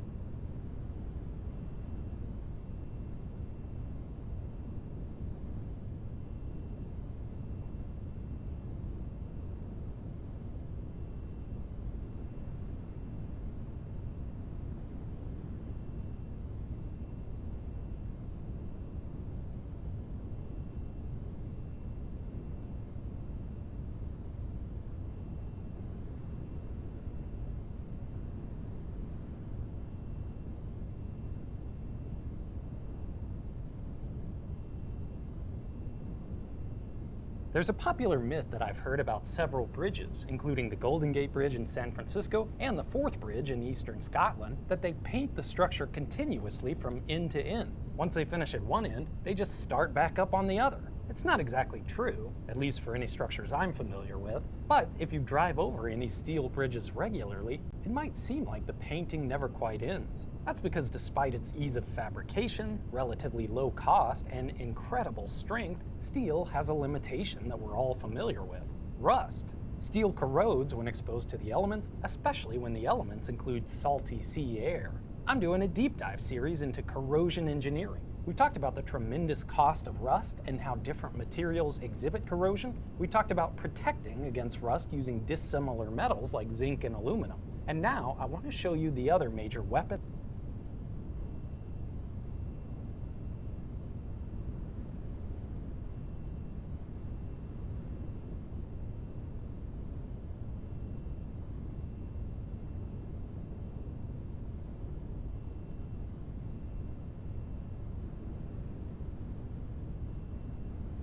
This is one of the biggest annual migrations of people anywhere on Earth. Millions of Indonesians have started leaving urban centers for their hometowns and villages ahead of the Muslim holiday season of Eid. Every year, this piece of infrastructure becomes the backbone of something called Mudik, a giant homecoming for people all across Indonesia travelling back for Eid al-Fitr. Special services are laid on for trains, ferries and planes. There's even live coverage of the traffic as hundreds of thousands of people return to their hometowns and villages in Sumatra. It's a major test for Indonesia's roads and bridges, and it can be a bit of a struggle, until now. This is all thanks to one of the biggest infrastructure projects in Southeast Asia, a network of new routes across Indonesia that includes this, the Trans-Sumatra Toll Road, which, when it's fully completed, will span the entire length of the island. Weaving through the dense rainforest and tropical conditions of Indonesia's second largest island, building this massive road is far from easy. But it's already having a big impact on Sumatra, and in more ways than one.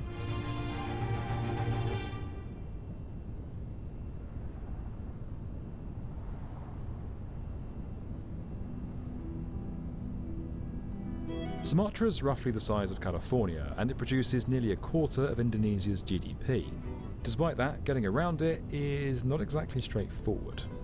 The island has a small and largely disconnected rail system, and travelling by road for any significant distance means you're in for a bit of a bumpy ride. That's why in 2015 the Indonesian government announced the construction of the imaginatively named Trans-Sumatra Toll Road. The initial plan to build the Trans-Sumatra Toll Road is to reduce the logistic cost and also reduce the travel time. The government also wants to boost the economic growth of the island, of course.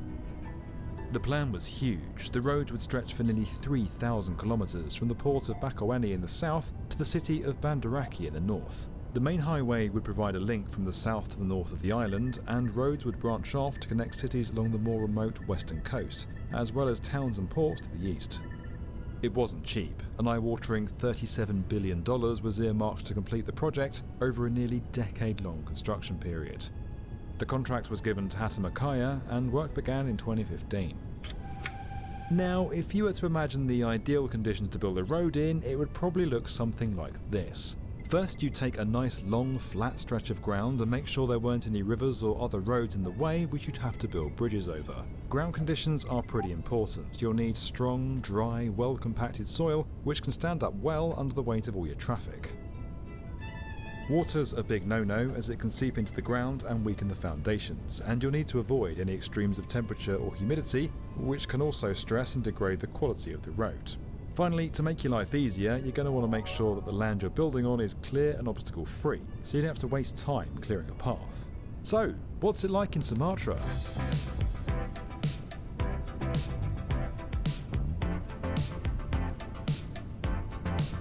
Huge parts of Sumatra are covered in dense rainforest, which throws up pretty much every engineering challenge possible.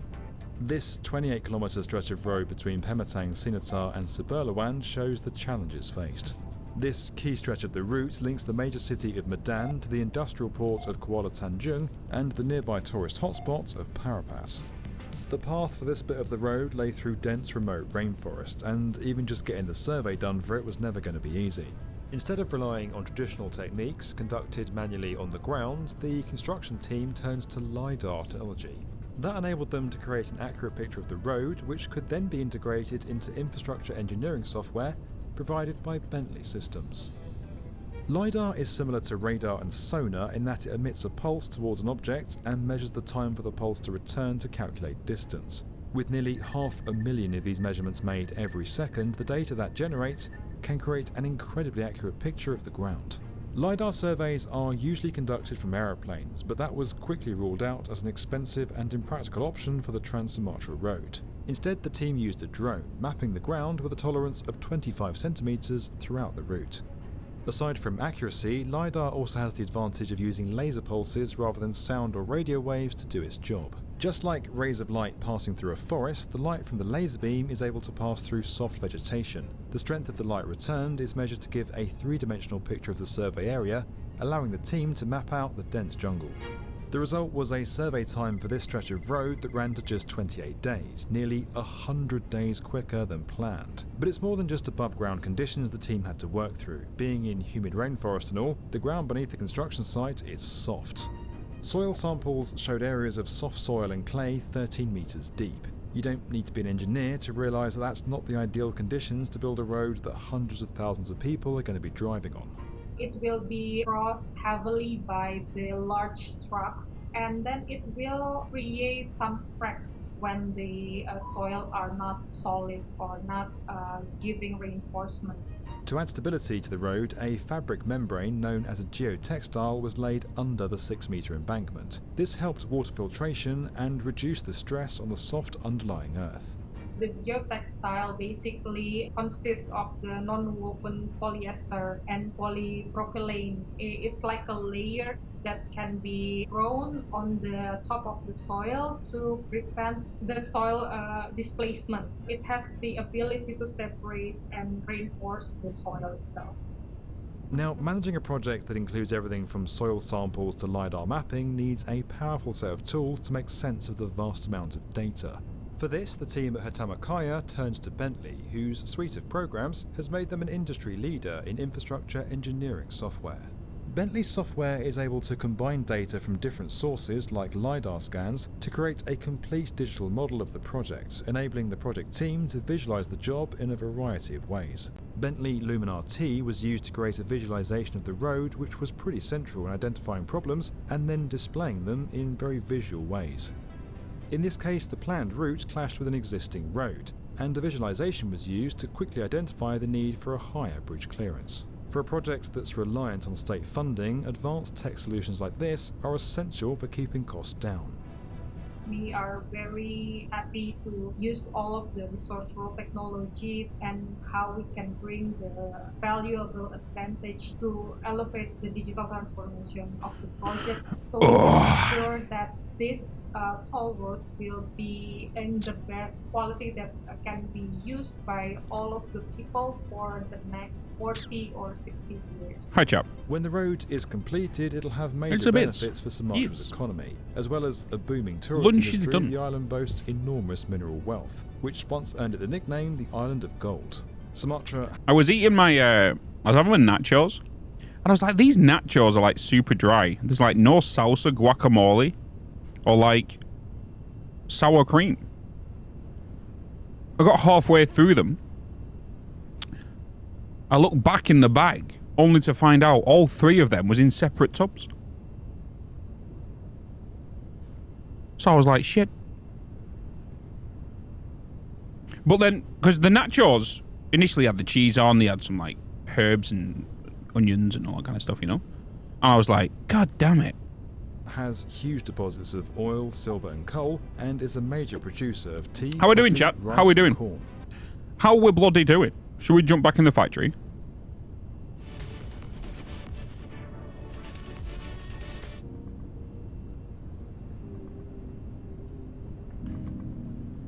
Now I need nachos. Start. Yes. I have nachos. I've kind of left some of my nachos. I'm going to have some later on, probably. That's me done now for food for today. Because that was kind of filling, I'm not going to lie to you. It come with 3 tacos with beef. And then got a side of nachos. And two barbecue wings. Nighttime. Okay, nighttime. Need sleep. Have a good one, Baggins. Have a good one, man. Have a bloody good one. So we're kind of nearly done with this building, chat. I don't want to go crazy on this because I want to move on to other projects, especially for the YouTube stuff. So I think I'm just going to add one more strip light, maybe going down here, and we should be good, you know. Right, right, Nick. How many are you making per minute? There's a website for those that want help with, like, what's the website called again? Satisfactory. Oh, what's it called? Is it Satisfactory Tools? Is that the one it is?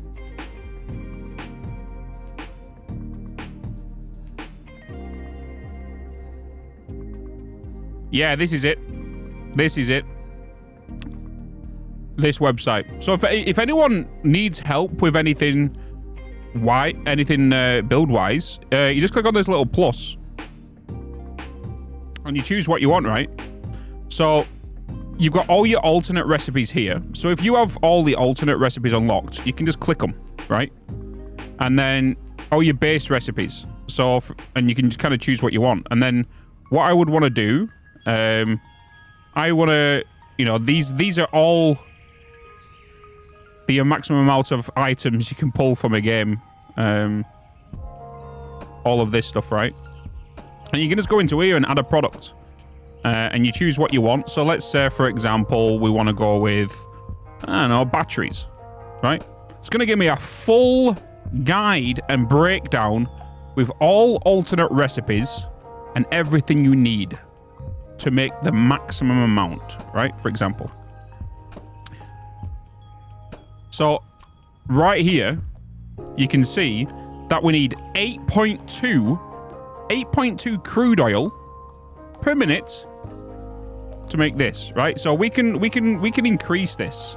So we can go in here, we can go into items and input and add an input.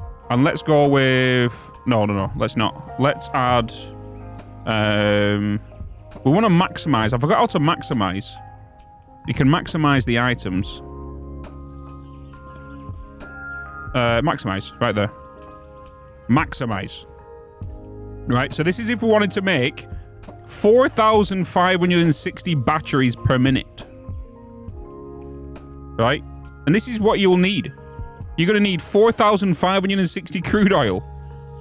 Then you need to make that into rubber. And then it branches all out. You can move all of these to make things clearer for you. You know? And it just gets crazy and crazier. But you can maximize. So if I go into items and input here, and I don't want to use like full crude oil, right? So if I'm not mistaken, if I go into here and say I've only got 600 crude oil, it will change my recipe down here, right? It will change my recipe. So you can see I only want to use 600 crude oil, but then it's going, okay, we want to give you coal.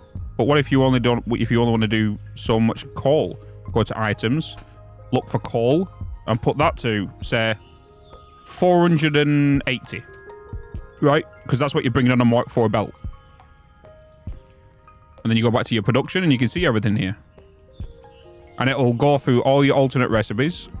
So 600 crude oil to 20 refineries. 20 refineries go to petroleum coke.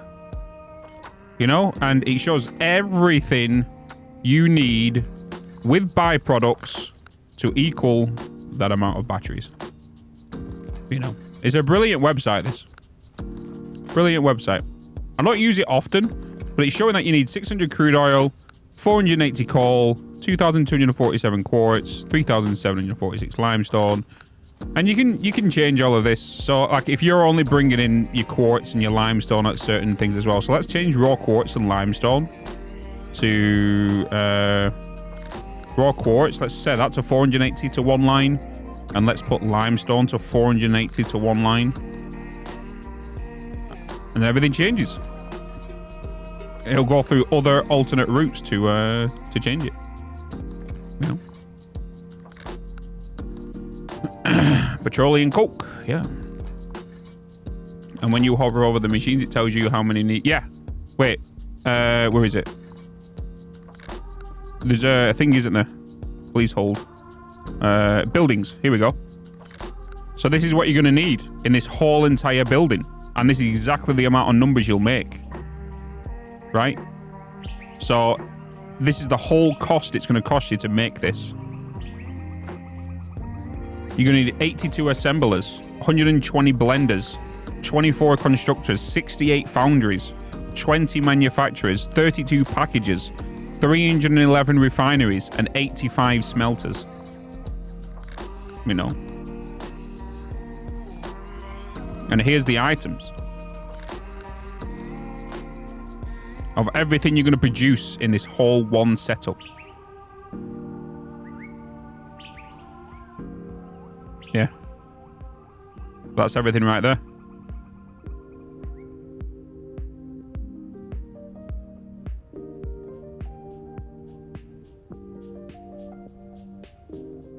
To underclock your machines and get the exact amounts, yeah.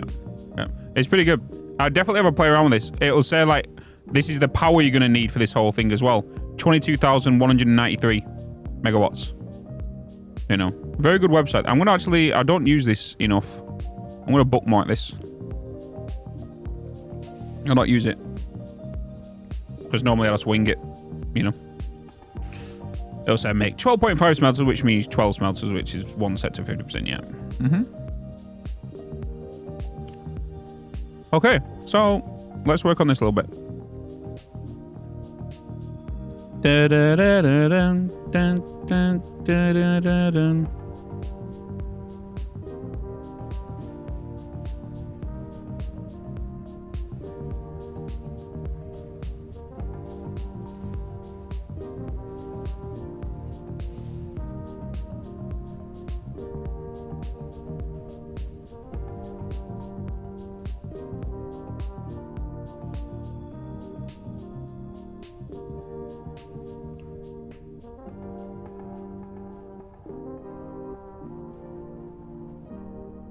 So, for example, if you're working on, like, a quick project and you just can't be arsed working out the maths, but you've got 8 Mark V belts of copper ore, or copper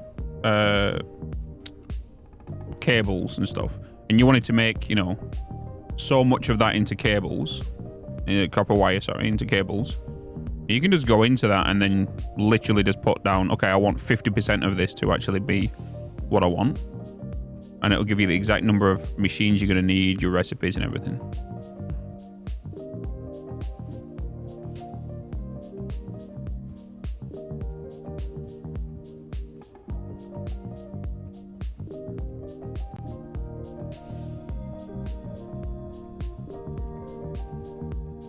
That site is amazing. You just saved my brain a lot of headaches. You're very welcome. He's there to, you know, to help, so... It's a great website, especially if you want to learn quicker of the game, because some people might not want to, you know. Oh, I can just take that shot over there, can I? Might want to learn by doing. They might just want to take an easier look at it, because a lot of people, you know, have different learning capabilities and stuff, right? Some people might not be the best at maths, but, you know, want to play the game because they enjoy it. Oh. How do I line things up so well? That's one thing I've never been sure. It's just... Oh, what the... It's just by eyeballing, really. Never look at the item you're placing. Look at the foundation you're placing it on and eyeball it on that. Right? Because, like, these right here, right? The lights. I'm trying to eyeball these. And what I'm looking at is... Oh. The hitbox here. You see the hitbox to the right of it, and it's where them red lines are? That's white line right there. You can't see it right now, but that line of that foundation is where the box of this light needs to go. So when I'm placing this down, as long as the white box lines up with that line in the center of that foundation that runs through the middle, I know it's fine. Welcome back, Maeve.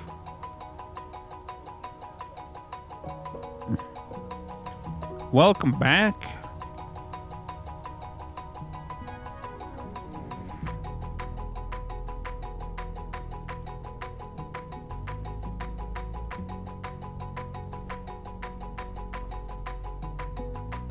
Something's telling me you are protruding out a little bit too much.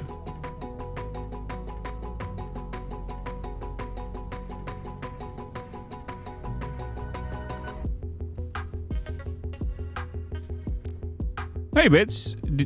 Did you already find a therapist treating your dog? Oh, God. That was scarring.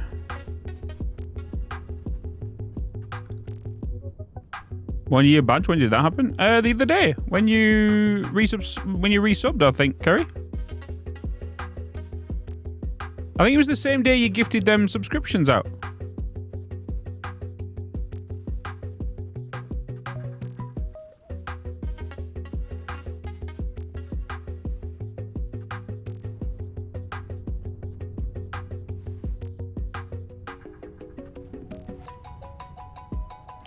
Guys, do we like the purple on the inside? What do you think? Do you like the purple or you want something else?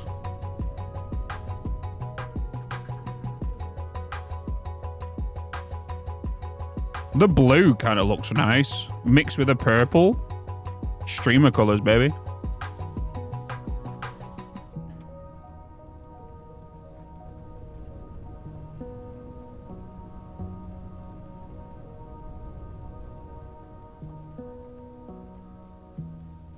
That actually does look nice, right? I do like these colors. Green and purple. Yeah, it's going to look melanized, isn't it? If I put green, it's going to be melanized. The green oversaturates the purple, though. I think I'm going to stick with the blue. Yeah, the blue looks nice.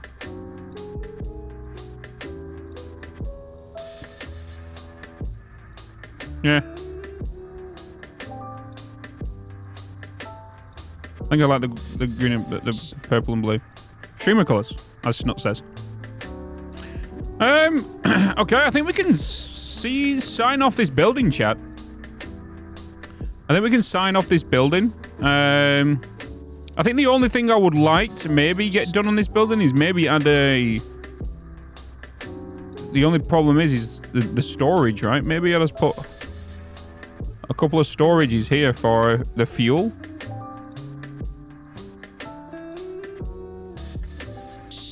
Because obviously we're backing up right now.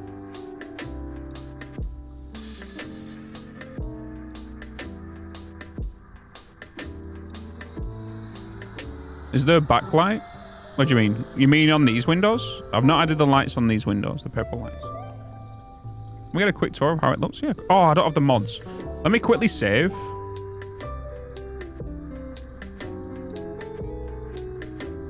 Exit to desktop. And then just turn my mods back on.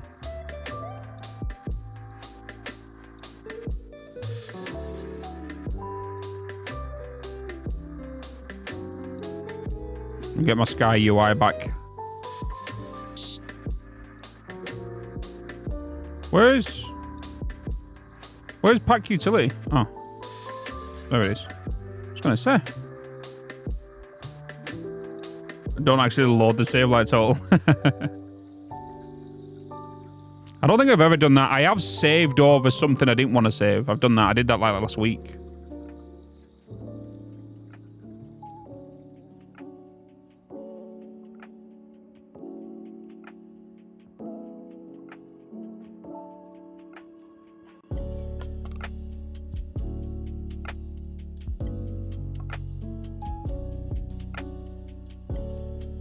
Oh, blacklight, not backlight. Okay, my bad. My bad. He said a blacklight.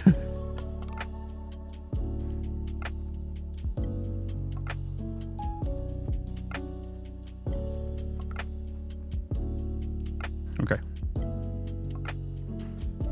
Okay, so this is the whole build itself. Let me turn it to nighttime, it'd be better, wouldn't it? So this is the whole build itself. And it's just bringing in fuel, crude oil, and making me plastic, rubber, diluted packaged fuel, and yeah, I've not done anything special with a roof or anything. But I'm kind of liking the purple, you know. And then inside, we've got ourselves a little hyper cannon that we can access to the base. Just the walkways to go around. refineries. Obviously, it's not all 100% efficient. I'm not going to do the lights here on the back because I will extend this build, I think. Because I will need to add in, 46 fuel generators or something. And then we'll do all that stuff. Is there still Samoa nodes? Yes, you'll still see me around. You'll see him around. There's nothing to do right now. This is not operational right now, just because it's not up. Because the fuel has nowhere to go, and when the fuel has nowhere to go, it backs these up. Once these get backed up, the residue gets backed up. Once the residue gets backed up, it blocks up the resin, and the resin doesn't get sent out. And we only need the resin for the thingy, right? So we have nowhere for the fuel to go as of now. And yeah, I could boot these back up to get the plastic up and running again to get the fuel going again, but then that will still back up the resin. Yeah. But as soon as we get the heavy modular frames done, which is what we're going to work on in episode 7, we're going to unlock fuel generators, and once we unlock the fuel generators, that fuel can then go somewhere, you know. So I think right now, I'm going to go and get all these stored in somewhere, maybe at the back of the build. Let's just bust a hole through here.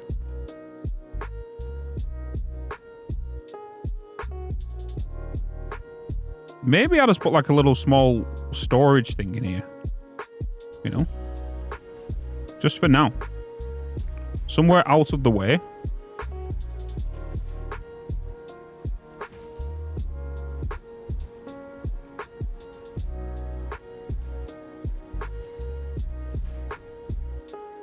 But you know where to make hexagons? Hexagons will... Yeah, it'll be pretty easy. You just need to use road barriers, pillars to free slide them across and then place them. I don't have a generator. Don't have fuel generators.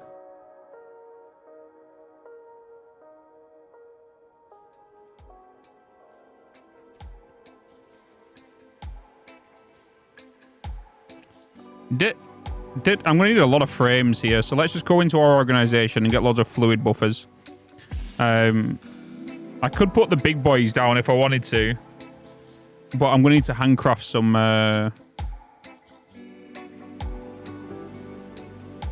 heavy modular frames.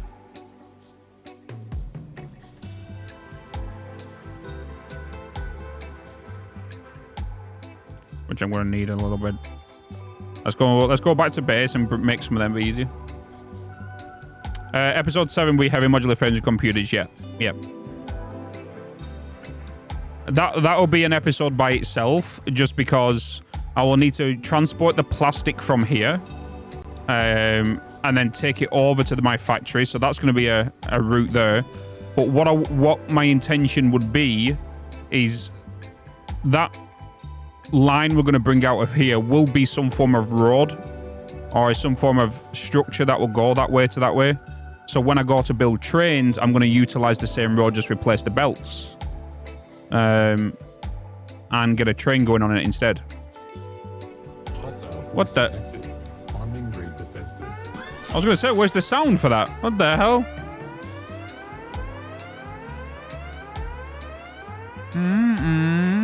There we go. Thank you so much for the raid. Appreciate it.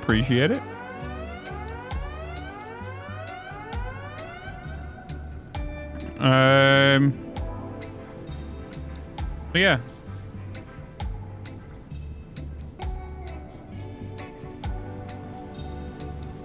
That's the plan. All right.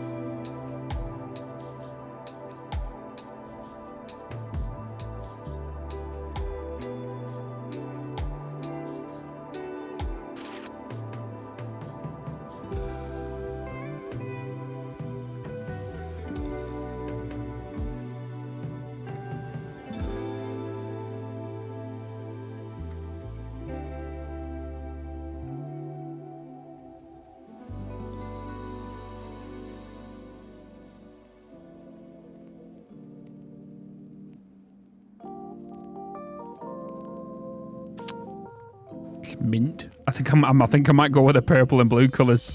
I think I might go with the purple and blue. But I think we're gonna go full streamer code, right? Streamer colours.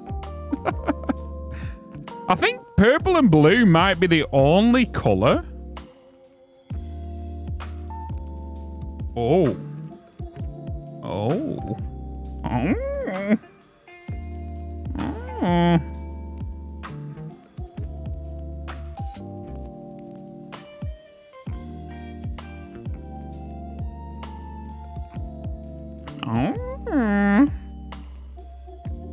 I think that's turned my lights outside blue as well, isn't it? It has. I might have to put my outside lights on a separate colour because I don't want blue to be out there just because at nighttime's near enough blue in this game. The building will be blue, you know.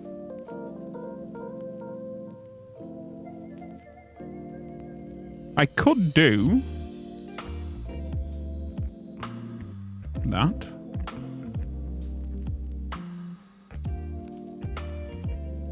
Do I go blue and red or do I go with a purple?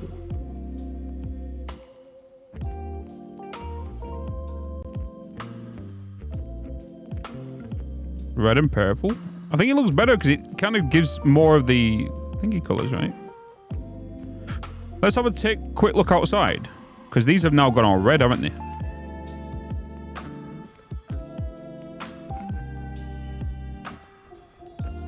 Right.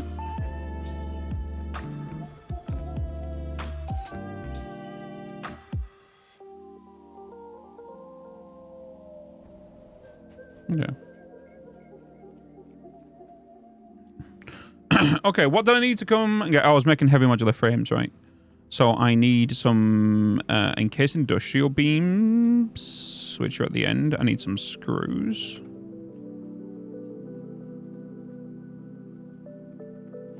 I've got some here, Bitzy. What else did I need? I keep forgetting. Pipes and frames. Pipes and frames.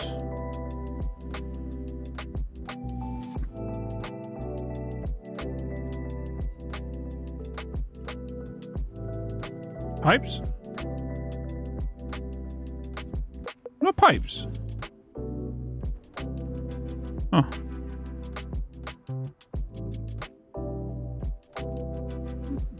I'm like, time to upgrade. Alright, let's just quickly handcraft some heavy modular frames. And I can make 8 industrial fluid buffers.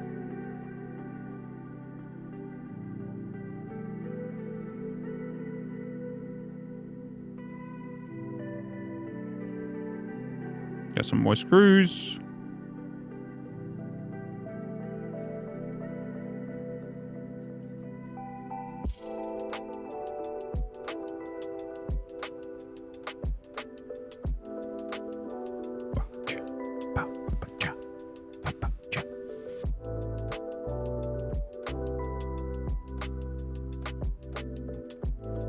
Okay. Plastic, we'll get it from the other base. I'm gonna plot them down. Okay, let's go.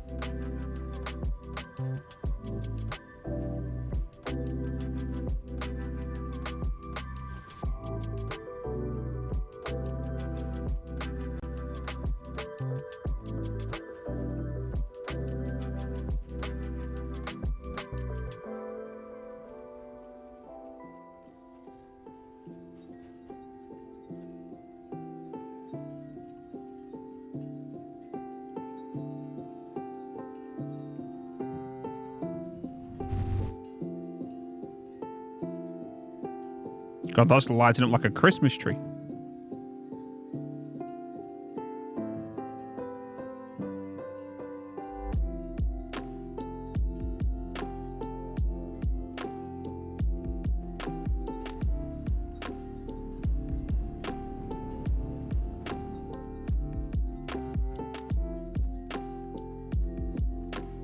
Oh, I need plastic, don't I?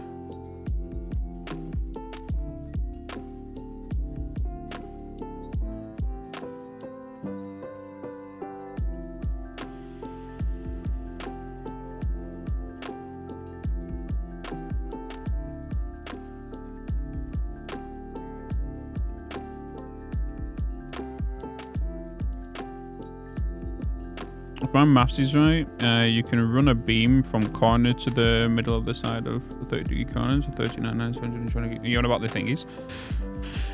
I would say that I'm satisfied with my play sessions about 30% of the time play this game, but I'm satisfied 100% of the time watching play sessions. Yeah. The thing about watching someone else build is you get so many other ideas for your own builds. And then the problem with that is then you doubt your own builds.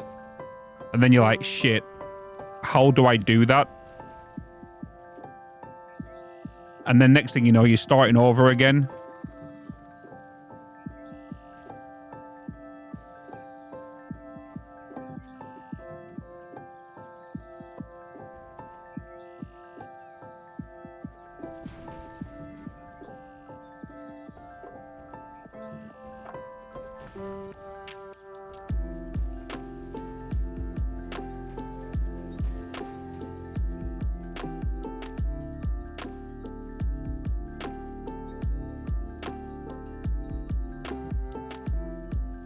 So the only reason I'm putting these down is to send my fuel into these. That is all.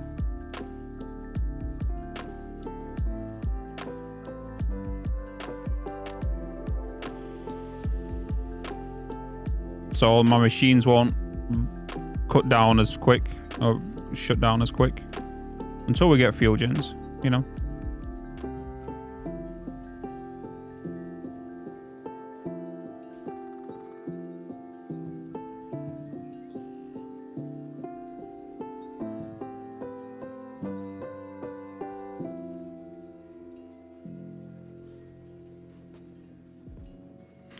I learned in this playthrough it's not worth starting over. Doing train lines after putting them across the map and then starting again is a mistake. Yep.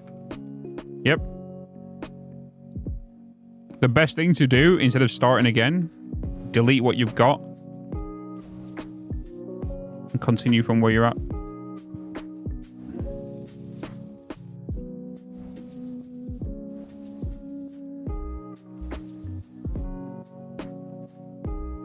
Just realised this is off.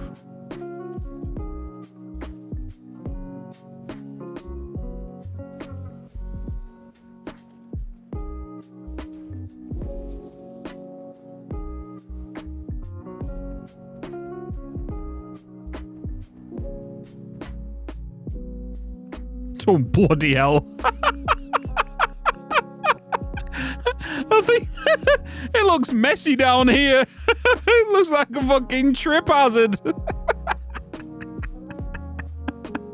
It looks like a bunch of mess. It's like when work was being constructed down here, they just left all the tools, the excess materials they needed. It's fine. It's not staying there. It's a fine.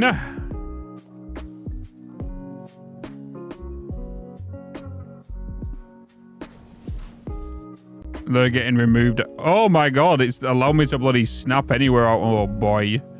Oh boy. Let me just remove that one real quick. We're gonna remove that by episode 7.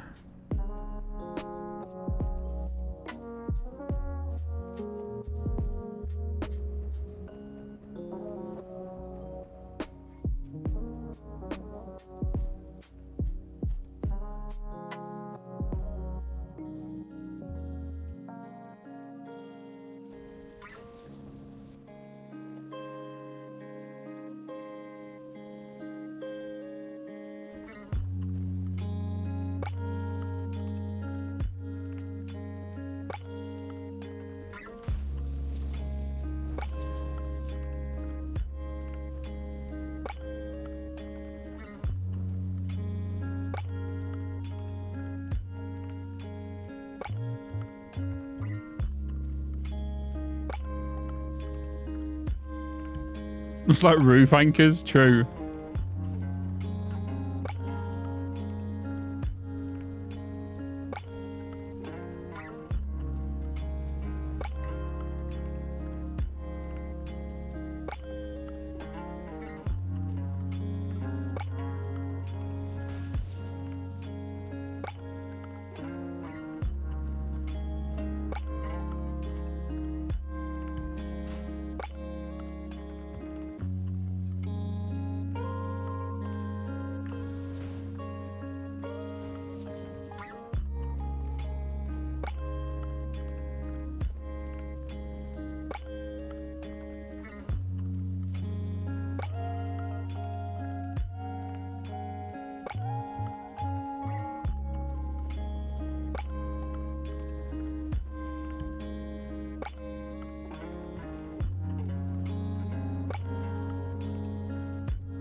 Okay. So because they're going to go down there and they're just being flushed, right? That's all that's doing. So all that fuel now is going into what? 11,200 fuel tank on either side. And then just being flushed whenever. So then the plastic can be made, you know.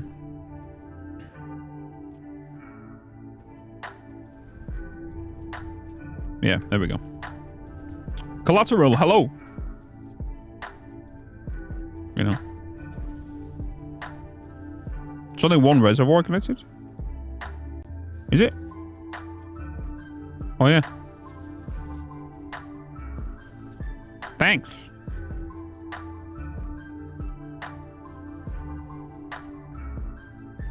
Yeah.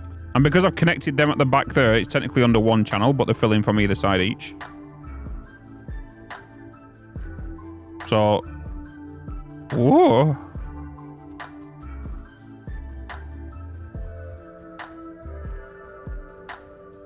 We're just gonna seal this up.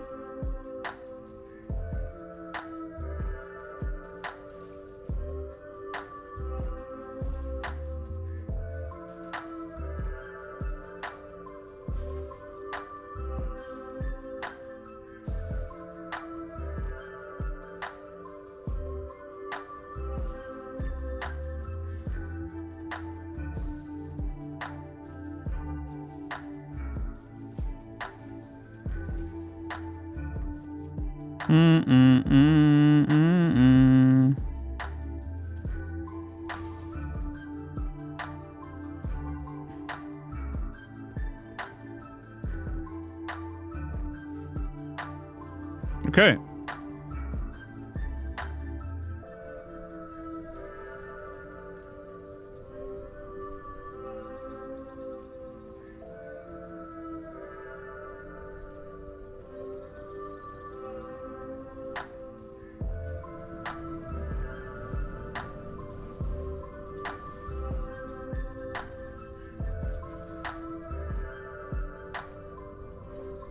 Right, let's flush this whole system, and then we can leave it for a bit, you know?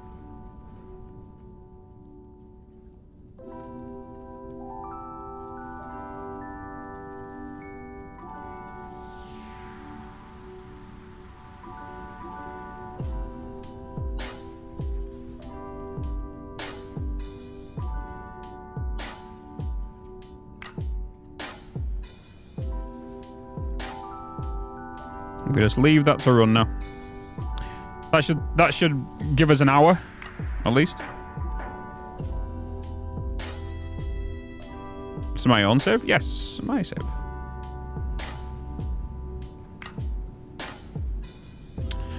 Okie dokie. That is safe to say. Update 6. Episode 6 is complete.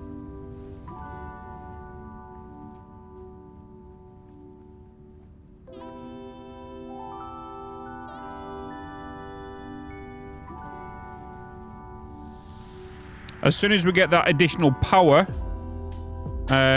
we are going to turn on the resource sinks again in the main base. Dustin, hello. How you doing?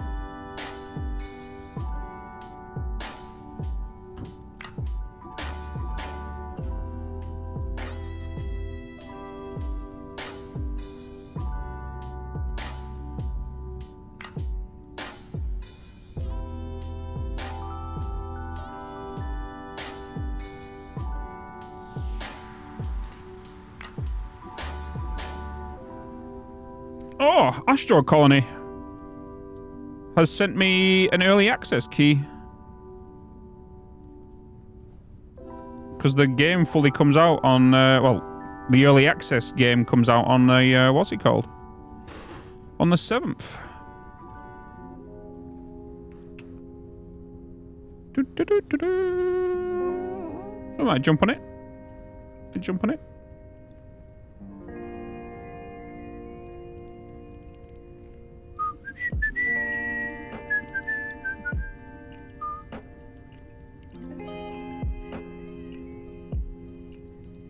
Plasma. The hell's plasma? What's plasma?